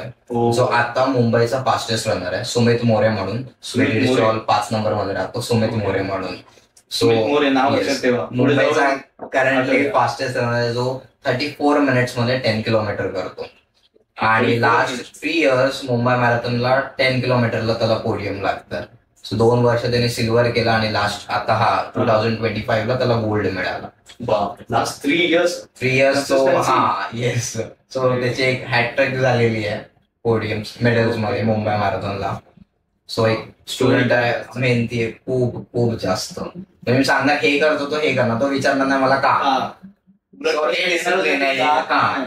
तो करणार, मी सांगणार काय करणार. येस. सो हे एखाद्यामध्ये हवं की जे सांगणार ते करावं, ऑर्डर फॉलो करावा, ग्रोथ ऑटोमॅटिकली होणार. त्याच्या व्यतिरिक्त दुसरं अजून दक्ष म्हणून एक आहे, ओके, पोलीस कॅम्प मध्ये राहतो. सिन्सिअर, एकदम शांत. आपलं ट्रेनिंग करेल घरी जाईल, कोणाशी बोलणार नाही, काय नाही. असं नाही की इंट्रोवर्ट आहे वगैरे, फ्रेंड्स वगैरे मध्ये बोलतो, बट जेव्हा ट्रेनिंगचा टाइम येईल ट्रेनिंग करेल. येस, फोकस ट्रेनिंग करेल. आता तो 10वी आता झाली त्याची, म्हणजे खूप लहान आहे. 16 इयर्सचा असेल तो. 11-12 वर्षाचा असल्यापासून करतो. तेव्हापासून तुमच्याकडेच होतं. आणि आता तो जे मोठे 30 वर्षाचे आहेत त्यांना तो कॉम्पिट करतो. तेवढा फास्ट आहे तो. सो अजून एक ह्याच्यामध्ये हे जे रनर्स आहेत 6 वर्षापासून, सुमित मोरे मी बोलतो, दक्ष 4-5 वर्षापासून आहे. सो एवढे इयर्स त्यांनी ट्रेनिंग केली आहे, तेव्हा ते फास्ट झाले. खूप रनर्स आहेत की चल 2 महिने 3 महिने मी फास्ट होत नाही, तुम्ही टाइम द्या, तुम्ही इयर्स द्या, तेव्हा ते होणार. लगेच नाही होणार, त्याला टाइम द्यायला. येस, 1 सेकंड साठी पण वर्ष जात. हो, हे पेशन्स लेवल खूप महत्वाचे. येस. ते तर कळून येतं की पेशन्स लेवल खूप महत्वाचे. एखादा रनर येतोय तर त्यांनी माइंडसेट घेऊनच आलं पाहिजे की मी 1-2 वर्ष ट्रेनिंग करणार प्रॉपर. काही रनर 6 मंथ्स मध्ये पण फास्ट होतात, काहींना इयर लागतं. But that is not part of की ट्रेनिंग नाही करत किंवा कॅपॅसिटी पोटेन्शियल वेगळे असते, बट ते बिल्ड होतं. तुम्ही कन्सिस्टन्सी ठेवला तर ते बिल्ड होतं, ग्रोथ होत जाणार. ओके. त्यानंतर अजून दुसरा काही रूल्स वरती होतो आपण, दुसरं काही आहे किंवा एक फन पार्ट मध्ये काय करता का, किंवा काही फन पार्ट मध्ये गेम्स असतात फन पार्ट मध्ये, बट वर्कआउट रिलेटेड. सो ते जर तुम्ही नाही केला किंवा काही चुकीचा केला तर त्यामध्ये तुम्हाला पनिशमेंट म्हणून बर्पीज एक्सरसाइज आहे, त्यामध्ये पुशअप्स आणि जम्प करायचं. असं एक बर्पीज एक्सरसाइज, पुशअप्स लाई डाऊन करायचं आणि जम्प करायचं, परत लाई डाऊन करायचं, जम्प करायचं. सो हे डिफिकल्ट आहे थोडं, 10-15 होतात, त्यानंतर होत नाही. सो पनिशमेंटला तुम्ही रॉंग केलं आता हे करा, असं. एक दिवस ऍब्सेंट राहिला की नेक्स्ट डे तुम्ही डबल वर्कआउट करा, रेप्युटेशन वाढणार. म्हणजे फन वे मध्ये. येस. त्याच्याने लोक आणि बाकीच्यांना पण मजा येते थोडी, बाकीच्या की याला पनिशमेंट पण असावं. नुसतं ट्रेनिंग माइंड चेंज होण्यासाठी क्रॉस ट्रेनिंग पण करावं. क्रॉस ट्रेनिंग म्हणजे स्विमिंग करा, सायकलिंग करा, तुम्ही रनिंगच नका. तो एक म्हणजे वेगळाच पार्ट आहे का, आम्ही बघितलंय की काही धावतात. जसं क्रिकेटर्स पण कधी फुटबॉल खेळतात. तो थोडा चेंज साठी पाहिजे की तुम्ही एकच गोष्ट सारखी करू नका. तुमचं माइंड पण चेंज व्हायला पाहिजे आणि बॉडीला थोडं चेंज पण मिळायला पाहिजे. ओके. तर त्यासाठी ते क्रॉस ट्रेनिंग, स्विमिंग किंवा सायकलिंग करू शकतो. क्रॉस ट्रेनिंग बोलतात. क्रॉस ट्रेनिंग म्हणजे समथिंग एल्स, तुम्ही जे ट्रेनिंग करतात त्याच्या व्यतिरिक्त दुसरं काहीतरी स्पोर्ट्स. ओके. त्याच्यामध्ये रनिंग, स्विमिंग, सायकलिंग काही करू शकतो. येस. ओके. तर आता ते परत त्याच टॉपिक वरती की जे रूल्स वगैरे सेट करतो आपण किंवा पनिशमेंट वगैरे देतो, त्याचा इम्पॅक्ट किती चांगला असतो? इम्पॅक्ट रनर्सला थोडं फन वाटतं, बट फन मध्ये त्यांचं एक्सरसाइज होऊन जाते, ते फन वाटतं, थोडं चेंज पण होतं त्यांच्यामध्ये. सो रूल्स असं नाही, बट त्यांच्यामध्ये थोडं चेंज आणि थोडं की चल पनिशमेंट नको म्हणून ते लोक जास्त रेप्स करतात किंवा चीट नाही करत, कुठे वॉक नाही करत, मध्ये रन करतात. सो एक ती चांगली गोष्ट आहे. ओके, आता ते एवढं तर झालं सर्व. आता तुमच्या साईडनी तुम्ही काही एक्सपिरियन्स शेअर करू शकता की एखादी गोष्ट त्याची झाली असेल, चांगली किंवा वाईट काही असेल अशी, की मी आता धावताना एखादी काही व्हिज्युअल्स दिसतात की कोणाला दुखापत होते तर आपल्याला ती गोष्ट आठवते, त्याच्यामुळे मी हे करू नये. असं तर होतं मोस्टली तरी. काही रनर्स खूप जास्त एक्स्ट्रीम पुश करतात. ठीक आहे, तसे केसेस झाले पण जिथे काहींना अटॅक वगैरे आला, तर तुम्ही प्रॉपर ट्रेनिंग करा. विदाउट ट्रेनिंग तुम्ही तेवढं पुश करू नका. तुमच्या बॉडीला, तुमच्या हार्टला तेवढं प्रेशर घ्यायची सवय नाही नसेल तर ऑब्व्हियसली ते होणार. पण असं नाही की रनमुळे हे होतं, तुम्ही प्रॉपर ट्रेनिंग नाही केल्यामुळे होतं. त्याची केअर तुम्ही घ्या. असं इन्सिडेंट झालेले आहेत माझ्या समोर. सो ह्याची पण एक मनात बसते. बट माहितीये ना की हे ट्रेनिंग नाही करत म्हणून हे झालंय. सो आपण ट्रेनिंग करतो आणि मगाशी म्हणून मी बोललो की listen to your body. Listen to your body. तुम्ही बॉडीचं ऐका, बॉडी सपोर्ट करते तेवढंच तुम्ही करा, जेवढं कॅपॅसिटी आहे तेवढंच करा.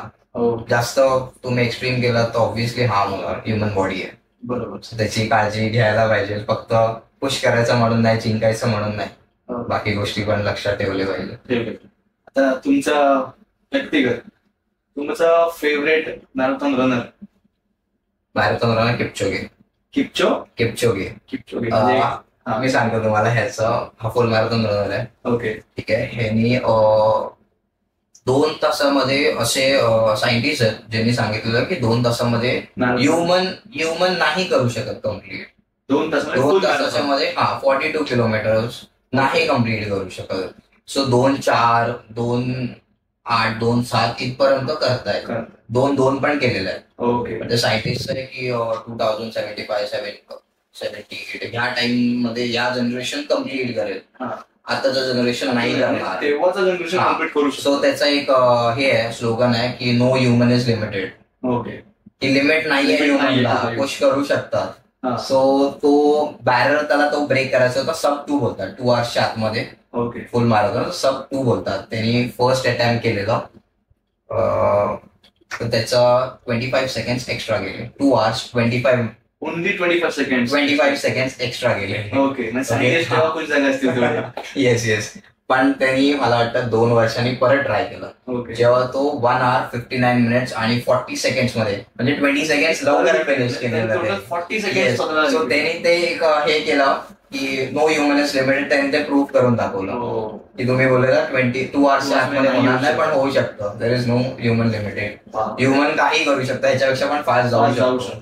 त्यांनी ते मनावरती घेतलं, टोटल ते 20 प्रूव्ह करून दाखवलं की ह्युमन काही करू शकतो, अजून कमी करू शकतो. येस. खूप शिकण्यासारखी गोष्ट आहे ती. सो तो तेव्हापासून तो माझा फेवरेट आहे, एलिट रनर आहे. म्हणजे ते बाहेरचं म्हणजे आपल्या कंट्रीचा नाहीये. आपल्या कंट्रीमध्ये कोणी असं आहे का की तुम्ही त्यांना? अविनाश साबळे, ज्याने आता ऑलिम्पिकला 3000 मीटर स्टेपल चेस केलं होतं. सो तो एक आहे, त्याचे मी इंस्टाग्राम वरला फॉलो करून सगळे वर्कआउट आणि काय रेस करतो वगैरे, आणि व्हिडिओज बघून कळतं कोण कसं पडतंय, फॉर्म काय वगैरे थोडं शिकायला मिळतं. ओके, सो तो एक इंडियन म्हटलं तर तो एक फेवरेट आहे माझ्या मध्ये. ओके, म्हणजे हे रनिंग सोडून दुसऱ्या कुठल्या स्पोर्ट्स मध्ये? Of course Messi. बार्सेलोनाची टीमच मला पूर्ण आवडते, पण आता बार्सेलोना मध्ये नाहीये. ठीक आहे, स्टिल माझा फॅन. ठीक आहे, हरकत नाहीये. तर आतापर्यंत आपण ऑलमोस्ट सर्व टॉपिक कव्हर केले, पण लास्टला एक टॉपिक ठेवलाय, एक क्वेश्चन ठेवलाय खास करून, तो ड्रीम क्वेश्चन. कोणती ड्रीम मॅरेथॉन अशी आहे का तुझी? माझी तर ड्रीम मॅरेथॉन बोलशील तर सिडनी मॅरेथॉन मला करायची आहे, जी माझी ड्रीम आहे. म्हणजे लहानापासून एक ऑस्ट्रेलिया म्हणजे माझा ड्रीम की इथे जायचंय मला असं. सो त्यामुळे ती सिडनी मॅरेथॉन, आणि तिथे सिडनीवाला एक ब्रिज आहे ज्यावरनं तो रन जातो. सो मी फोटोज आणि व्हिडिओज मध्ये बघितलंय. ठीक आहे. सो मला ते आहे एक ड्रीम की तिथे जाऊन रन करायचं आहे मला ती. आणि अजून एक रेस आहे ज्याला आयर्न मॅन बोलतात. माहितीये की नाही? रेस तर माहित नाही, आयर्न मॅन कोण आहे आम्हाला माहिती आहे. ओके. सो आयर्न मॅन एक रेस आहे. यू कॅन कन्सिडर वर्ल्डची टफेस्ट रेस आहे. ओके. ज्यामध्ये ट्रायथलॉन बोलतात, ज्यामध्ये तुम्हाला स्विमिंग करायचं आहे, रनिंग करायचंय, सॉरी स्विमिंग, सायकलिंग आणि मग रनिंग करायचं. सो तिन्ही इव्हेंट तुम्हाला बॅक टू बॅक करायचं. म्हणजे तुम्ही फन टॉपिक जे फन साठी करता ते तुम्हाला ते ऍक्च्युअल मध्ये करायचं. येस. सो पहिला आता त्यासाठी मी प्रिपरेशन करतोय. नॉट आयर्न मॅन बट कोल्हापूरला आहे ऑक्टोबर मध्ये. Half Ironman distance. जो आयर्न मॅनचा डिस्टन्स आहे त्याचा हाफ आहे. That is 1.9 kilometre swimming, 90 kilometre cycling आणि 21 kilometre run. 90 kilometre cycling, 90 kilometre cycling आणि 21 किलोमीटर रन हे मी करणार आहे. बट ऍक्च्युअल जी आयर्न मॅन रेस आहे त्यामध्ये 3.8 किलोमीटर स्विम आहे, 180 किलोमीटर सायकलिंग आहे, 180 किलोमीटर सायकलिंग आहे आणि 42 किलोमीटर रन. आता आपण पर्यंत बोलत होतो फक्त 42चं बोलत होतो. त्याबद्दल स्विमिंग आणि सायकलिंग पण करायचं आहे. सो खूप कमी इंडियन्स करतात आणि खूप कमी आवर्स मध्ये करतात. 7-8 तासामध्ये पण लोक करणार आहेत. वर्ल्डची करायचे खूप कमी इंडियन्स आहे ज्यांनी फिनिश केली आहे. सो ही येस करायचे. एक इंडियाचं नाव कुठेतरी पुढे होईल कारण का ती ऐकूनच एवढी वाटते की 140 किलोमीटर 180 किलोमीटर सायकलिंग होतात, 42 किलोमीटर रनिंग आणि back to back event to event continuous होतात. लास्टला ती एंड होणार. बापरे, ही खूप मोठी गोष्ट आहे. या सगळी ट्रेनिंग तर बाबा त्या लेवलची ट्रेनिंग पण लागणार तुम्हाला. ती जर तुम्ही करू शकता आता एवढं तर समजलंय कारण का एवढे मेडल्स आणि एवढ्या गोष्टी केल्या त्यात. आता ऑलमोस्ट सर्व टॉपिक आपले झाले. आता परत एकदा तुमचे आभार मानतो की तुम्ही आलात, तुमचा एवढा वेळ दिलात आम्हाला. आणि मेन म्हणजे नवीन बिगनर्स असतील त्यांच्यासाठी खूप काही चांगल्या गोष्टी सांगितल्या. जो हा पॉडकास्ट बघेल, जो बिगनर असेल किंवा नंतर एज म्हणजे ज्यांचं वय झालं एजेड असतील ते असतील, कोणी वेगळं तरी त्यांना तो एक फायदेशीर असतो. असं नाहीये की त्यांचा तो 1-1.5 तास बघितला तर वेळ फुकट जाईल असं नाहीये. खूप चांगल्या गोष्टी सांगितल्यात तुम्ही, त्याबद्दल खरंच तुमचे आभार. आता प्रेक्षकांना तेच सांगेन मी की आता पॉडकास्ट आपला झालाय. सरांनी आपल्या एवढ्या मोठ्या चांगल्या गोष्टी सांगितल्या त्याबद्दल सरांचे तर आभार मानतोच आम्ही. पण ती आता तुमची पण जिम्मेदारी आहे. ती ह्या गोष्टी तुम्ही 1 तास घालवता या बघण्यामध्ये, तर ती गोष्ट तुम्ही इम्प्लिमेंट पण त्यानुसार केली पाहिजे. नुसतं बघून होत नाहीत गोष्टी. आपण बघितल्या, मोटिवेट झालो आणि सोडून दिलं. तर ती एक डेली रुटीन मध्ये आणावं ही गोष्ट तर समजली आहे. स्वतःची फिटनेस ठेवली पाहिजे ही पण समजते. तर ठीक आहे, आजचा एपिसोड आपण इथेच संपूया. आशा करतो तुम्हाला ही भेट सरांबरोबरची, त्यांचे जे विचार, त्यांची जी गायडन्स होती ती आवडली असेल. बरं, आता परत बघत राहा. आपण पुढचा वेगळा टॉपिक असेल काही आपण परत घेऊन येऊ. नवीन माणूस, नवीन विचारांसोबत. तोपर्यंत बघत राहा MH टॉक्स, महाराष्ट्राच्या मातीचा आवाज.